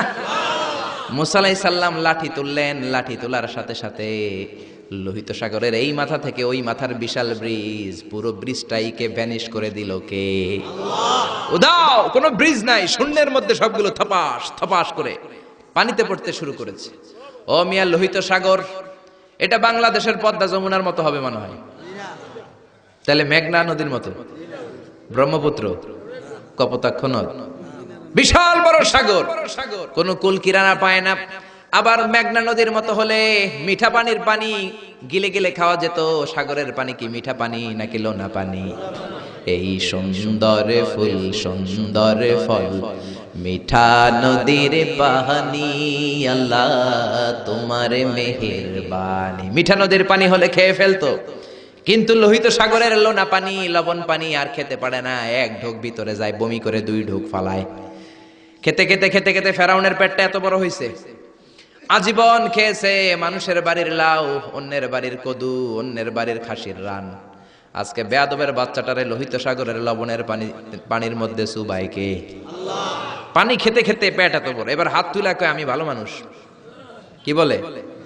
আমি ভালো মানুষ, আমি ঈমান আনলাম। বনি ইসরাইলের লোকেরা যার প্রতি ঈমান এনেছে, মুসার রব, হারুনের রব, ওই আল্লাহর ছাড়া আমি কাউরে মানি না। কত ভালো মানুষ দেখছেন। আল্লাহ বললেন, no, the time is up, the time is up, I never accept your iman now. এখন তোর ঈমান আমি কবুল করব না। জিব্রাইল রে বললেন, ওর মাথাটা একটু ঠাইসা ধর, আর একটু জুবা দিয়া, আর একটু লোনা পানি খাওয়া। জিব্রাইল কিছুই করলেন না, ওইটা তো এমনি শুধু ভাসতেছে। মাথাটা একটু ঠেসে ধরলেন, আর কয়েক ঢোক পেটের ভিতরে ঢুকায় দিল কে? আল্লাহ বললেন, ফালইয়াউমা নুনাজ্জিকা বিবাদানিকা লিতাকুনা লিমান খালফাকা আয়া। ও ফেরাউন, তুই মরে গেলি, কিন্তু তোর লাশকে আমি মারবো না। তোর লাশটা গলবে না, পচবে না, কোনো কীট পতঙ্গ তোরে খাবে না, কোনো তিমি মাছ তোর দেহের মধ্যে তার জিহ্বা লাগাবে না। কিয়ামত পর্যন্ত তোর চাচাতো ভাই, খালাতো ভাইদের জন্য তোর দেহটারে আমি শুটকি বানিয়ে রাখলাম। আজও ফেরাউনের লাশটা রয়ে গিয়েছে। আমি নিজ চোখে ফেরাউনের লাশ দেখেছি। মিশরের রাজধানী কায়রোর তাহরির স্কয়ারে তাদের যে মিউজিয়াম, ন্যাশনাল মিউজিয়ামের রয়্যাল মমিস চেম্বারে, আমরা তো আজহারের ছাত্র, ফ্রিতে ঢুকতাম, ফ্রি ঢুকছি, ফ্রি লাশ দেখেছি। পুরো দেহটাকে ব্যান্ডেজ করে রাখা হয়েছে। ফেরাউনের চারদিক দিয়ে আমি ঘুরলাম, এমনি রয়েছে এমনি। আমি কই, ফেরাউন চাচা কেমন আছো? কোনো কথা নাই। আমি বললাম, আমাদের লিডার মুসারে তুমি কম জ্বালাও নাই, গ্লাসের মধ্যে তুমি আটকানো। যদি তুমি গ্লাসের ভিতরে না থাকতা, তোমার ঠ্যাং হাত একটাও থাকতো না। কোন ঠিক কিনা? ফেরাউনরে যদি আপনারা পাইতেন এই কসবা এলাকায়, ব্রাহ্মণবাড়িয়ায়, কি করতেন? আমনাগো যাওয়া লাগবে না, আমগো কোনো মাহফিলের মহিলা প্যান্ডেলের পাশ দিয়ে যাইতে পারলেই হইব। বেডিরা ধইরা একেবারে সাইজ করে দিবে। জোরে বলেন ঠিক কিনা? গোটা বিশ্বের মানুষের ঘৃণা, লানত তার উপর। ওই ফেরাউনের মতো এখনো যারা আছে, তারা চলে গেল, তাদের প্রতি এরকম ঘৃণা থাকবে। চিল্লায় বলেন ঠিক কিনা? ফেরাউন চলে গিয়েছে, নমরুদ চলে গিয়েছে, কিন্তু ফেরাউনের চেলারা আছে না নাই? নমরুদের চেলারা আছে না নাই? যুগে যুগে ফেরাউন থাকবে, নমরুদ থাকবে, আর তাদের বিরুদ্ধে আপনাদেরকে মুসা আর ইব্রাহিমের ভূমিকা পালন করতে হবে। চিল্লায় বলেন ঠিক কিনা? এই পৃথিবীটা থাকার জায়গা নয়। ফেরাউন তার জলজ্যান্ত প্রমাণ। অনেকক্ষণ আমি তাকিয়ে রইলাম জাহান্নামের এই নরক ইট্টার দিকে। শুটকি মানুষ, একটা মানুষ মরে যাওয়ার পরে মাছ যেমনি আমরা শুটকি বানাই, ফেরাউনকে কিয়ামত পর্যন্ত শুটকির মতো বানিয়ে দিয়েছে কে? পৃথিবীতে কেউ তো স্থায়ী হয় না, হোক না সে ফেরাউন কি বানামরুদ। কেউ হবে চিরদিন রয় না, কেউ হবে চিরকাল রয় না। জোরে বলেন ঠিক কিনা? এজন্য আল্লাহ বললেন, গোলাম আমারে চিনে নাও। আমার আসল নামটা দিয়ে আমি আয়াতুল কুরসি শুরু করেছি। আল্লাহু লা ইলাহা ইল্লা হুয়াল হাইয়ুল কাইয়্যুম। আল্লাহ শব্দ দিয়ে শুরু করেছেন আয়াতুল কুরসি। এ আল্লাহ কেমন আল্লাহ? এ আল্লাহ শব্দটা এমন শব্দ, যেই শব্দটারে কোনো পরিবর্তন করা যায় না। ভগবানের ভগবতী হয়, ঈশ্বরের ঈশ্বরী হয়, গডের গডেস হয়। আল্লাহর কোনো পরিবর্তন আছে নাকি?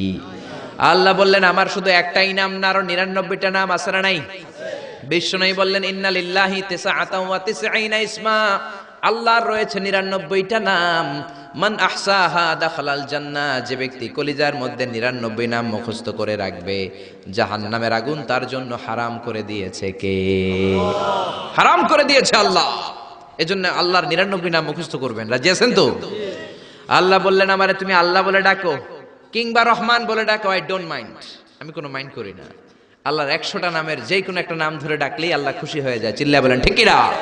قل ادعوا الله أو ادعوا الرحمن أيما تدعوا ফালাহুল আসমাউল হুসনা। আমার নাম আল্লাহ, আমার নাম রহমান, যেটা দিয়ে ডাকো আমি খুশি। সুবহানাল্লাহ। আবার দেখেন আল্লাহ নামটা তো সুন্দর নাম। একটা ছুরি দিয়ে আল্লাহ নামের প্রত্যেকটা অক্ষর যদি আপনি কেটে দেন, তারপরে ওই অক্ষরগুলো দিয়ে আল্লাহর পরিচয় কোরআনে আছে না নাই? আল্লাহ শব্দ দিয়ে আল্লাহ কোরআনে পরিচয় দিচ্ছেন, আল্লাহু ওয়ালিয়ুল্লাযীনা আমানু ইউখরিজুহুম মিনায-যুলুমাতি ইলান-নূর। আল্লাহ হলেন মুমিনদের বন্ধু, অন্ধকার থেকে মুমিনদেরকে তিনি আলোর দিকে নিয়ে যান, ঠিক কি না? এবার আল্লাহ শব্দের আলিফ আপনি কেটে দিলেন। আল্লাহ শব্দের আলিফ কেটে দিলে থাকে কি? কোরআনের পাতায় পাতায় লিল্লাহ দিয়ে আল্লাহ আল্লাহর পরিচয় দিয়েছেন, জোরে বলেন ঠিক কি না? লিল্লাহি মা ফিস সামাওয়াতি ওয়া মা ফিল আরদি ওয়া হুয়া আলা কুল্লি শাইইন কাদির। এবার লিল্লাহ শব্দের লামটা যদি আপনি ছুরি দিয়ে কেটে দেন, থাকে লাহু। লাহু দিয়ে কোরআনে আল্লাহর পরিচয় আছে না নাই? লাহুল মুলকু ওয়া লাহুল হামদু ওয়া হুয়া আলা কুল্লি শাইইন কাদির। এবার লাহুর লাম যদি কেটে দেন, থাকবে হু। হু দিয়ে মনে আল্লাহর পরিচয় নাই? আছে না নাই? পড়েন সবাই, হু আল্লাহুল্লাযী লা ইলাহা ইল্লাহু আলিমুল গায়বি ওয়াশ শাহাদাতি হুয়ার রহমানুর রহিম। চিল্লায় পড়েন আল্লাহু আকবার। আমার আল্লাহ আমাদের সবচাইতে কাছের, জোরে বলেন ঠিক কিনা? আল্লাহ বললেন, ওয়া নাহানু আকরাবু ইলাইহি মিন হাবলিল ওয়ারিদ।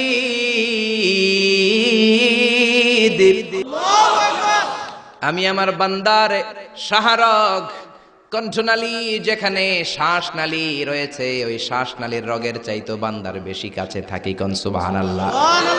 আমরা বললাম, আল্লাহ আপনি যদি কাছে থাকেন, আপনারা দেখি না কেন? এই শাহরগের কাছে আল্লাহ, আকরাব, অনেক কাছে, তো কাছে থাকলে দেখি না কেন? আল্লাহ বললেন, গোলাম আমারে দেখা যায় না, আমি সবাইরে দেখি, কিন্তু আমারে কেউ দেখে না। কোন সুবহানাল্লাহ। কি এক আজীব বিষয়, তিনি সবাইরে দেখেন, সবাই তারে দেখে না। সুবহানাল্লাহ কইবেন না? লা তুদরিকুহুল আবসার ওয়া হুয়া ইউদরিকুল আবসার ওয়া হুয়াল লাতীফুল খাবীর। লা তুদরিকুহুল আবসার, গোটা বিশ্বের কোন চোখ আল্লাহরে দেখে না, কিন্তু আল্লাহর চোখ সবাইরে দেখে। চিল্লায় বলেন ঠিক কি না? মুসা আলাইহিস সালাম আল্লাহরে ডেকে বললেন, আল্লাহ রব্বি আরিনি আনজুর ইলাইক। কেউ আপনারে দেখুক না দেখুক, এটা আমার বিষয় না, আমি দেখে ছাড়ুম। রব্বি আরিনি আনজুর ইলাইক, ও রব আমি আপনারে দেখতে চাই। আল্লাহ বললেন, না না মুসা, দেখতে পাবা না। লান তারানি, লান তারানি, never you can see me Musa. ও মুসা, দুনিয়ার চোখ দিয়ে আমারে দেখা যায় না।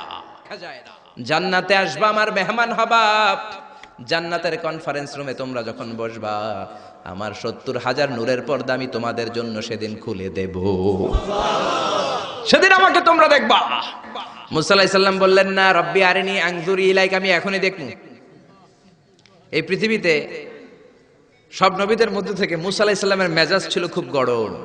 উনি রেগে গেলে, এই মিয়া সাইটটা গেলে, মাথার চুলগুলা টুপি পাগড়ি ভেদ করে উপর দিয়ে এরকম খাড়া হয়ে দাঁড়ায় যেত।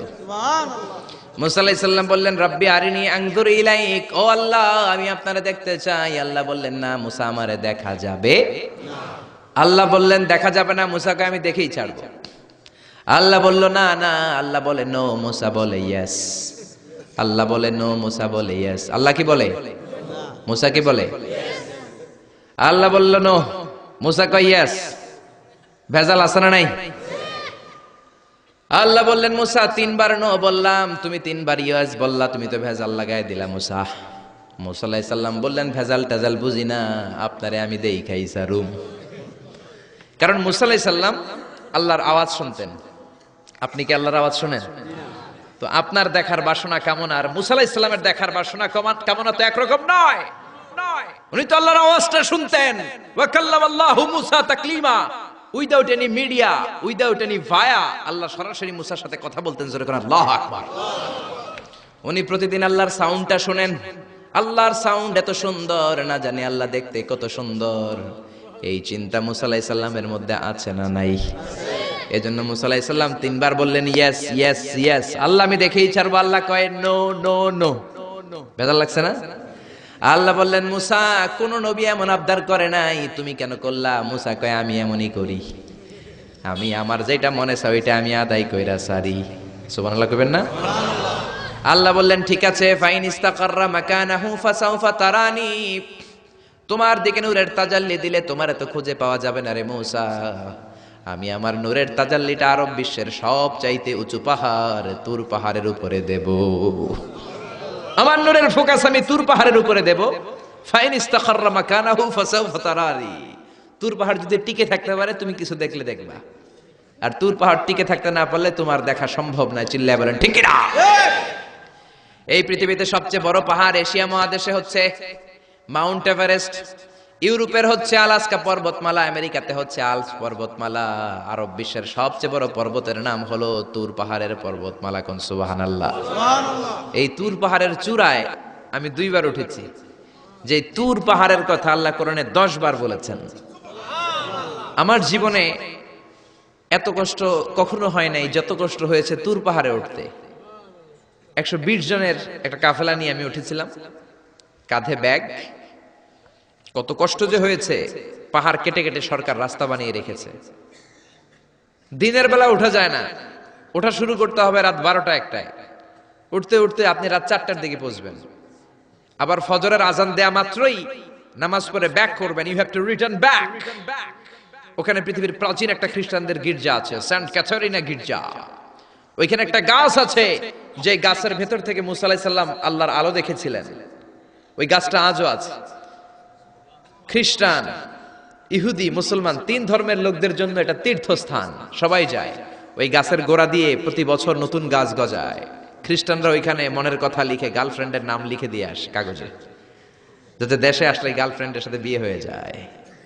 ওই গাছে লাগাই দিলে আপনার গাছ কিছু করতে পারবে না, সুতা লাগাইলে সুতা আপনারা কিছু করতে পারবে না। মিয়া করতে পারে একজন, তিনি কে? চূড়ায় উঠলাম ফজরের সময়। এত কষ্ট হয়েছে এই তুর পাহাড়ের চূড়ায় উঠতে, অসম্ভব কষ্ট। বাংলাদেশের পাহাড়গুলো মাটির পাহাড়। আপনি বান্দরবানের চিম্বুক পাহাড়ে যান, আমি উঠেছি চিম্বুকের চূড়ায়, সেনাবাহিনীর মিলিটারি ক্যাম্প আছে ওখানে। 3টার দিকেও চমৎকার বাতাস, সমস্যা নাই, কারণ পাথরটা মাটির পাথর, মাটির পাহাড়। পাহাড়টা কিসের পাহাড়? আর আরব বিশ্বের পাহাড়গুলো পাথরের পাহাড়। ওই পাথরের কন্টাকে যদি সানশাইন লাগে, সূর্যের আলো লাগে, 2 ঘন্টার মধ্যে মরুভূমির মতো গরম হয়ে যায়, আর থাকা যায় না। আমরা নেমে আসলাম ফজরের নামাজ পড়ে। আল্লাহ বললেন মুসা ঠিক আছে, বায়না যখন ধরেছ, আমার নূর দেখতে চাও, তাড়াতাড়ি তুর পাহাড়ের উপরে উঠে যাও। আগামীকাল তুর পাহাড়ের উপরে তুমি এতটার সময় আসবা, আমি আমার নূরের তাজাল্লি তুর পাহাড়ে দিয়ে দেব। যদি তুর পাহাড় টিকতে পারে তুমি দেখবা। মুসা আলাইহিস সালাম তো খুশিতে বাকবাকুম।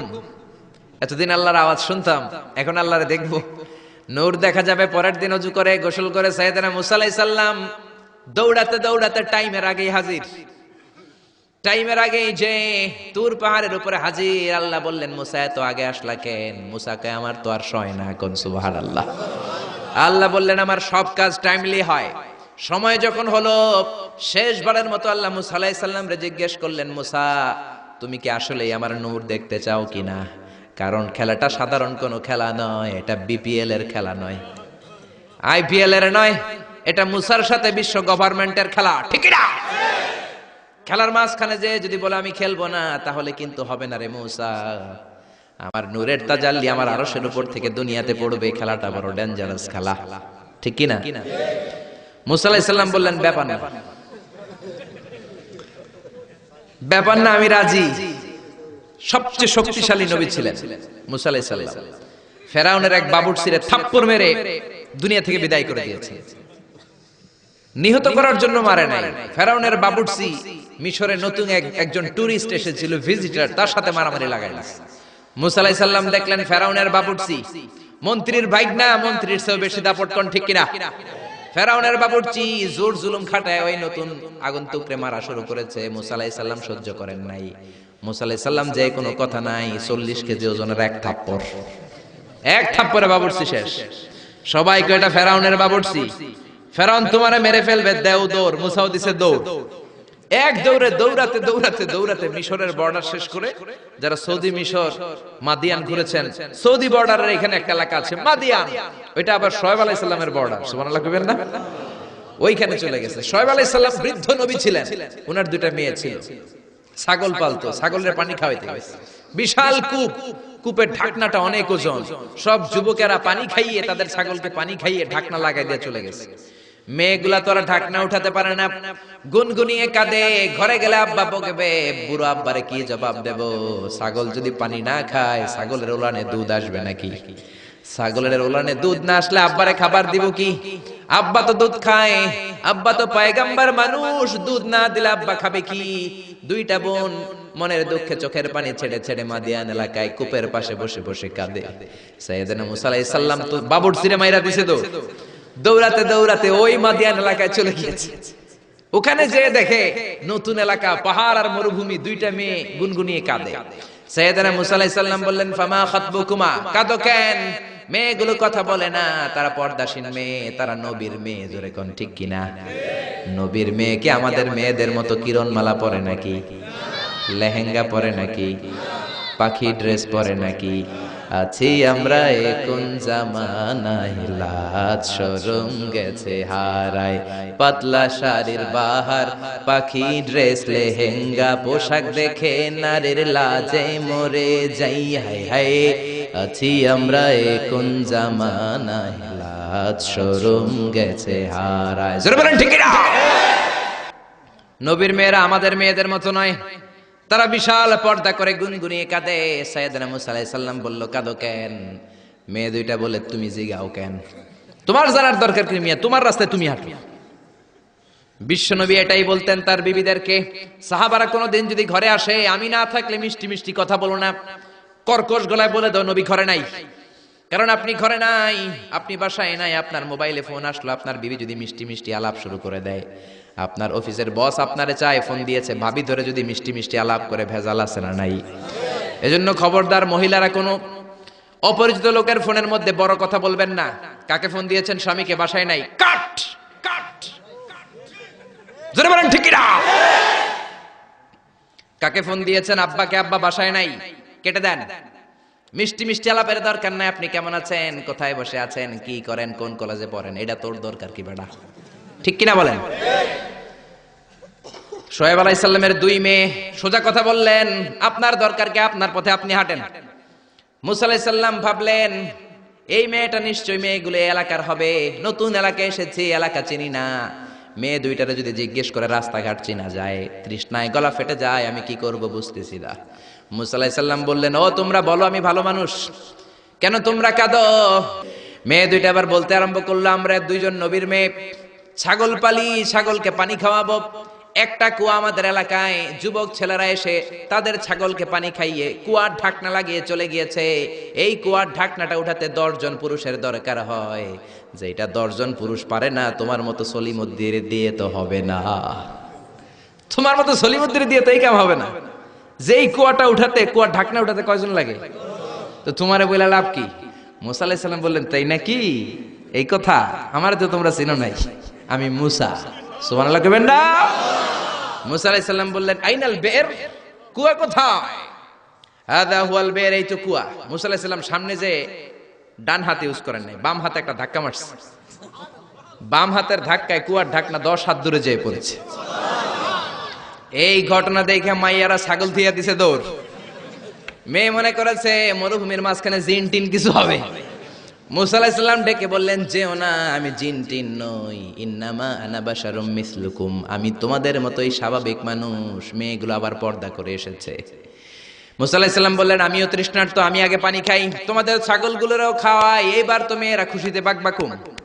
ঘরে কোনো কর্মচারী নাই, নতুন একটা কাজের লোক পাওয়া গেছে, আর আমাদেরকে ছাগল নিয়ে পানি খাওয়ানোর জন্য আশা লাগবে না। মুসা আলাইহিস সালাম বললেন, আমি এইখানে পথিক মানুষ, থাকার জায়গা নাই। মেয়েরা বলল, সমস্যা নাই, ব্যাপার না, বাসায় চলেন। বাড়িতে যে বাবারা কয়, বাবা এই নবী মুসা,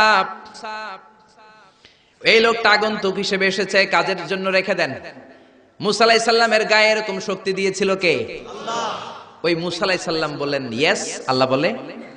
মুসা বলে, আল্লাহ বলে। আল্লাহ বললেন মুসা আমারে তুমি দেখতে চাও, তুর পাহাড়ের মধ্যে সোজা হয়ে দাঁড়াও। সাইয়েদনা মুসা আলাইহিস সালাম সোজা হয়ে দাঁড়িয়ে রইলেন। ঘটনা মনে আছে তো? একটা আবার আরেকটার সাথে পেঁচায় ফেলতেছেন না তো? মুসা আলাইহিস সালাম শক্ত করে দাঁড়িয়ে রইলেন। আল্লাহ বললেন মুসা, এই খেলাটা সাধারণ খেলা না, তোমার সাথে আমি আল্লাহর খেলা, দেখবা কিনা বলো? মুসা কয় আমি রাজি। মুসা কি কয়? আমি রাজি। আল্লাহ বললেন okay, now I am gonna start the game. আমি এবার গেম শুরু করে দেব মুসা। ডানে বায়ে সামনে পেছনে চতুর্দিকে 12 ফারসাক এরিয়া, 4 ফারসাক এরিয়া, 1 ফারসাকে 4 মাইল, 1 ফারসাকে 3 মাইল, 4 ফারসাকে 12 মাইল। 12 মাইল এরিয়ার মধ্যে যত মশা ছিল, মাছি ছিল, সাপ ছিল, ইঁদুর ছিল, ব্যাঙ ছিল, ঝিঝি পোকা ছিল। আল্লাহ বললেন 12 মাইল এরিয়ার বাইরে চলে যা, পুরো তুর পাহাড়ের এরিয়াটারে ফাঁকা করে দে, খেলা শুরু হবে। সুবহানাল্লাহ পড়েন।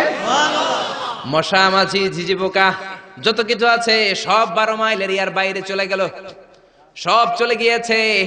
এবার মুসা আলাইহিস সালাম দাঁড়িয়ে রইলেন। আল্লাহ বললেন ও জিব্রাইল, তুমিও 12 মাইল এরিয়ার বাইরে চলে যাও। সাইয়েদনা জিব্রাইল ডেকে বলে, আল্লাহ, সৃষ্টির শুরু থেকে আজ পর্যন্ত আমিও তো তোমার নূর দেখি নাই। আল্লাহু আকবার। সিদরাতুল মুনতাহার এইখানে কান লাগিয়ে তোমার আদেশগুলো শুনি, তোমার অর্ডারগুলো নবীদের কাছে আমি উপর থেকে পৌঁছে দেই, আমিও তো তোমার নূর দেখি নাই। আমার ভাই মুসা নবীর সাথে আমিও যদি একটু নূর দেখতে পারি, সমস্যাটা কোথায়? আল্লাহ বললেন না, সমস্যা আছে, কারণ খেলা তো তোমার সাথে আমার না, খেলা আল্লাহর সাথে মুসার। জোরে কোন ঠিক কিনা? তুমিও 12 মাইল এরিয়ার বাইরে চলে যাও। চলে গেল। এরপরে মুসা আলাইহিস সালাম বললেন, আল্লাহ এবার আমি রেডি। আল্লাহ বলল, আমি তো রেডি না, কারণ তোমার 2 কাঁধের মধ্যে 2টা ফেরেশতা আছে না নাই? কিরামান কাতিবিনা ইয়ালামুনা মা তাফআলুন। ও কিরামান কাতিবিন, খেলা শেষ হওয়া পর্যন্ত তোরাও একটু চলে যা। কিরামান কাতিবিনও নাই।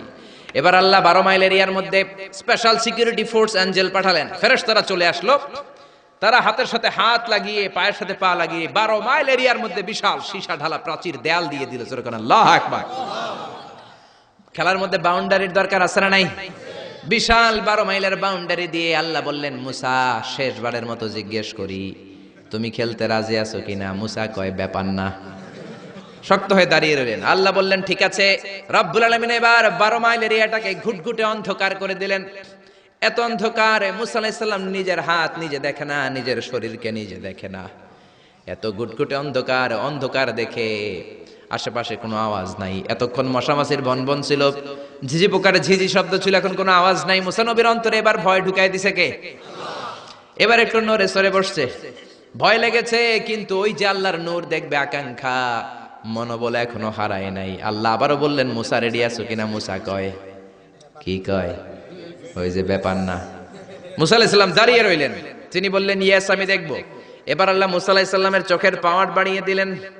আল্লাহ বললেন, তোমার চোখের জ্যোতি আমি বাড়িয়ে দিলাম, ঊর্ধ্ব জগতের জিনিস এখন তুমি দেখবা, ঊর্ধ্বাকাশের জিনিস দেখবা, উপরের দিকে তাকাও। 12 মাইল এরিয়াকে অন্ধকার দূর করে আলোময় করে দিলেন। এবার সাইয়েদনা মুসা আলাইহিস সালামের চোখে এত পাওয়ার, উপরের দিকে তাকিয়ে সব দেখতে পেলেন। কোন সুবহানাল্লাহ। তাকিয়ে দেখলেন প্রথম আকাশের মহাশূন্য, তারপরে প্রথম আকাশ। আমরা যেটা দেখি এটা কিন্তু প্রথম আকাশ না। আপনি জীবনও আকাশ দেখেন নাই। আকাশ কি এত কাছে? আপনি যা দেখেন it's a space, open space. প্রথম আকাশের মহাশূন্য, তারপরে প্রথম আকাশ, তারপরে দ্বিতীয় আকাশের মহাশূন্য, তারপরে দ্বিতীয় আকাশ, তারপরে তৃতীয় আকাশের মহাশূন্য, তারপরে তৃতীয় আকাশ। আপনারা সূর্য, চন্দ্র, galaxy, Milky Way, black hole, Proxima Centauri, Alpha Centauri, Alpha Centauri B, যা দেখেন সব প্রথম আকাশের মহাশূন্যের ভেতরে। চিল্লায় বলেন ঠিক কিনা? মুসা আলাইহিস সালাম তাকিয়ে দেখলেন তারা দেখা যায়। এরপরে প্রথম আকাশ, তারপরে দ্বিতীয় আকাশের মহাশূন্য, তারপরে দ্বিতীয় আকাশ। একটার চেয়ে আরেকটা আকাশ বড়। বলেন ঠিক কিনা? বিষ্ণু বললেন, প্রথম আকাশের চেয়ে দ্বিতীয় আকাশ কত বড়? শোনো শোনো, তোমার হাতের আংটিটা যদি মরুভূমির মাঝখানে তুমি ছেড়ে দাও, মরুভূমির তুলনায় তোমার হাতের আংটি যত ছোট, আল্লাহর দ্বিতীয় আকাশের তুলনায় আল্লাহর প্রথম আকাশ তত ছোট। একটার চেয়ে আরেকটা বড়। তিনি সপ্ত আকাশ দেখতে পেলেন, তারপরে দেখলেন সিদরাতুল মুনতাহা, তারপরে তাকিয়ে দেখলেন বাইতুল মামুর। এটা ফেরেশতাদের কিবলা। জোরে কোন ঠিক কিনা? আমরা কাবা ঘরে মক্কায় যে চারিদিকে তাওয়াফ করি, ফেরেশতারা ঠিক কাবার বরাবর উপরে বাইতুল মামুরের চারদিকে তাওয়াফ করে। একসাথে 70,000 ফেরেশতা করে।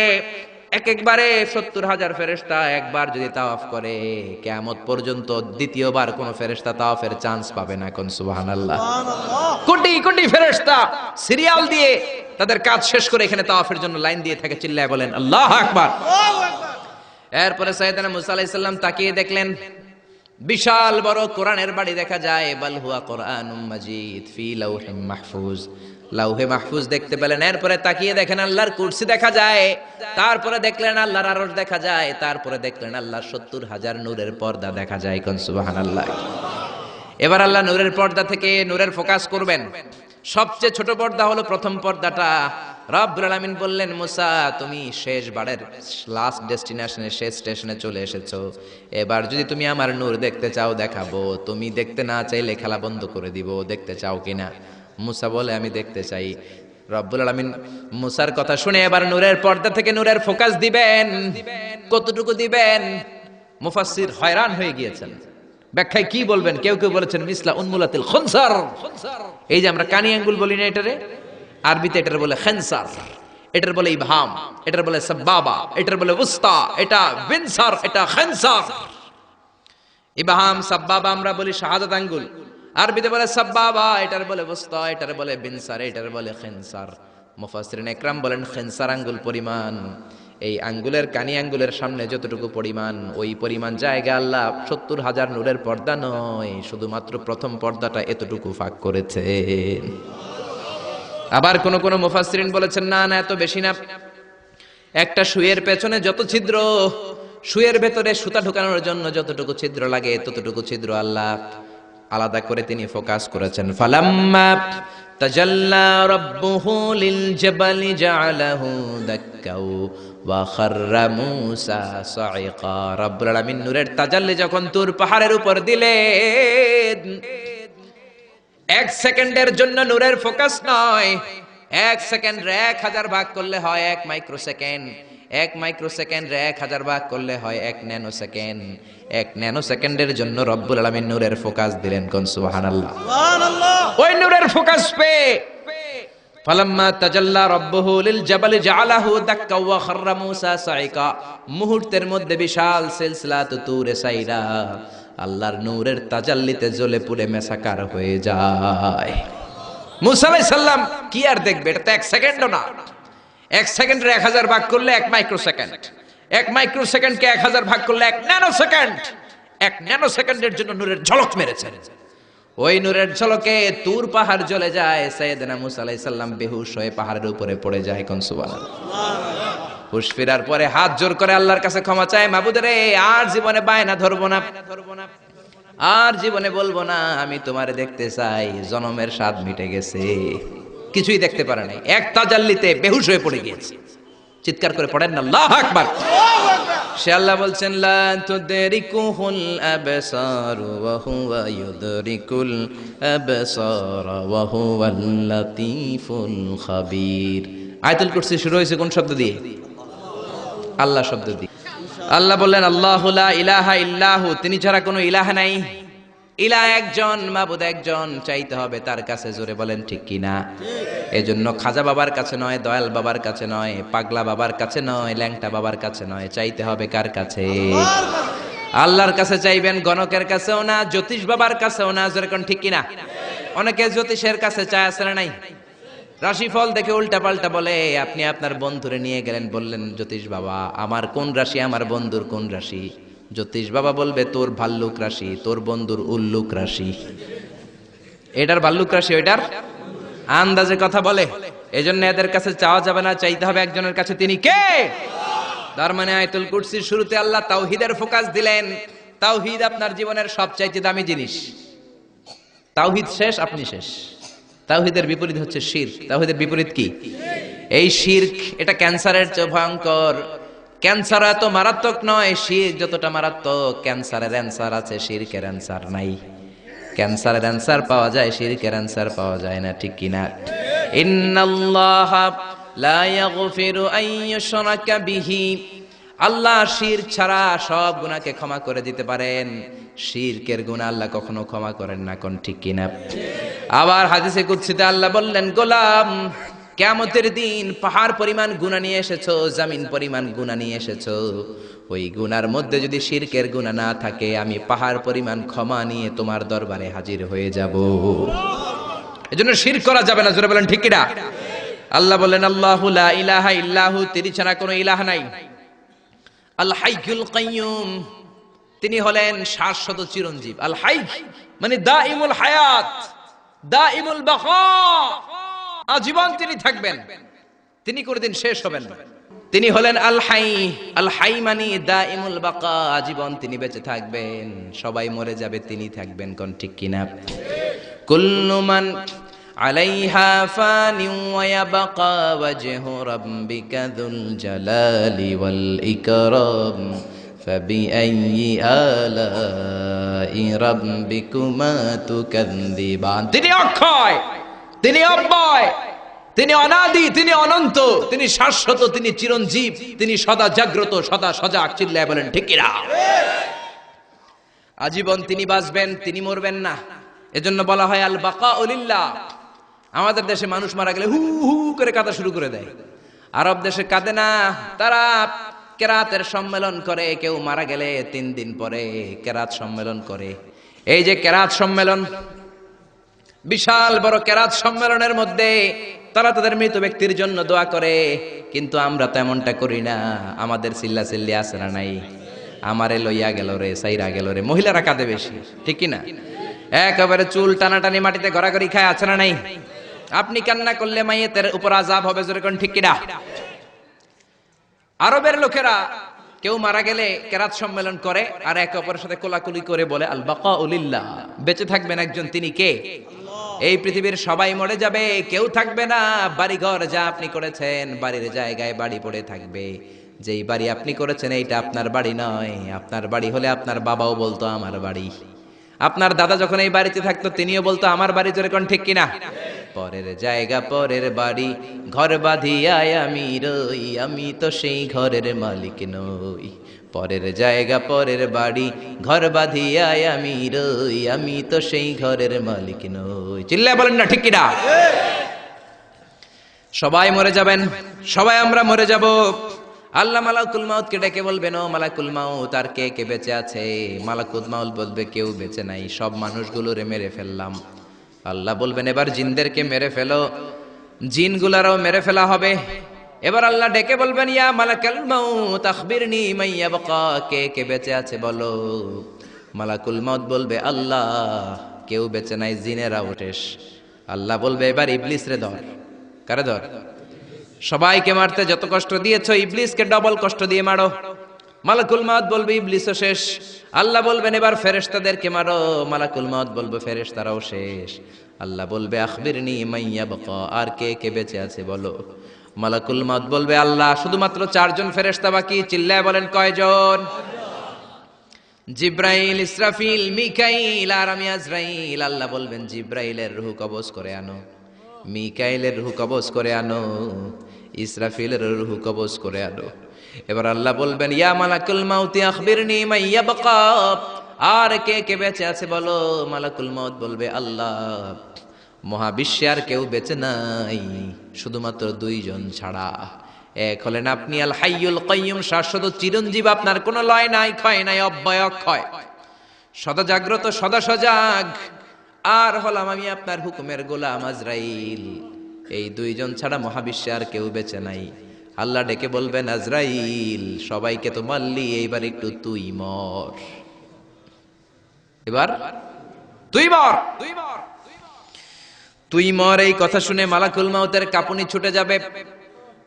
কাঁপতে কাঁপতে ডেকে বলবে, আল্লাহ সবাইকে আমি মারলাম, আমি মরবো কেন? আল্লাহ বলবেন, তুইও মরবি। মালাকুল মাউত বলল, আগে বলেন নাই কেন যে আমিও মরবো? আল্লাহ বললেন, তুই কি জানিস না, কুল্লু নাফসিন যায়িকাতুল মাউত, দুনিয়ার সবাইকে মৃত্যুর স্বাদ নিতে হবে। কোন ঠিক কি না?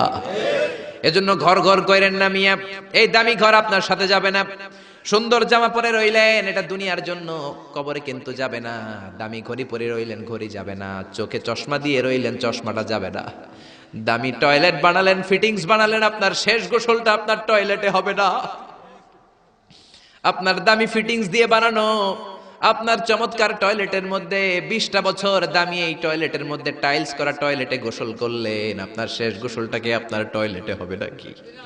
আপনার দামি ফিটিংস দেয়া টয়লেটের মধ্যে গোসলখানায় আপনার শেষ গোসল হবে না। যেখানে মুর্দা ধোয়া হয়, মরা ধোয়া হয়, ওই জায়গায় আপনার গোসল হবে, ঠিক কি না? আল্লাহ ডেকে বলবেন, মালাকুল মাউত আখবিরনি মাইয়া বাকা, কে কে বেঁচে আছে বল। আল্লাহ, আমি ছাড়া আর কেউ নাই। আল্লাহ বলবে, তুই মর, তুই মর। শুনে কাঁপতে কাঁপতে ডেকে বলবে, আল্লাহ, সৃষ্টির শুরুতে যদি আমি জানতাম আমাকেও একদিন মরতে হবে, তাহলে এই মৃত্যু ফেরেশতার দায়িত্ব নিতে আমি ক্ষমা চাইতাম। আমি বলতাম, আমার ভাই জিব্রাইল রে আপনি মালাকুল মাউত বানিয়ে দেন, আমাকে আপনি জিব্রাইলের ওহী বন্টনের দায়িত্ব দেন, কিংবা ইসরাফিলের দায়িত্ব, সিংহায় ফুৎকার দায়িত্বটা আপনি আমারে দেন। ইসরাফিল রে মালাকুল মাউত বানিয়ে দেন, কিংবা আপনি মিকাইলের বৃষ্টি বন্টন করার দায়িত্বটা আমারে দিয়ে দেন, মিকাইলকে আপনি আজরাইল বানিয়ে দেন। আল্লাহ বলবেন, কথা নাই, জান্নাত জাহান্নামের মাঝ বরাবর যে দাঁড়া।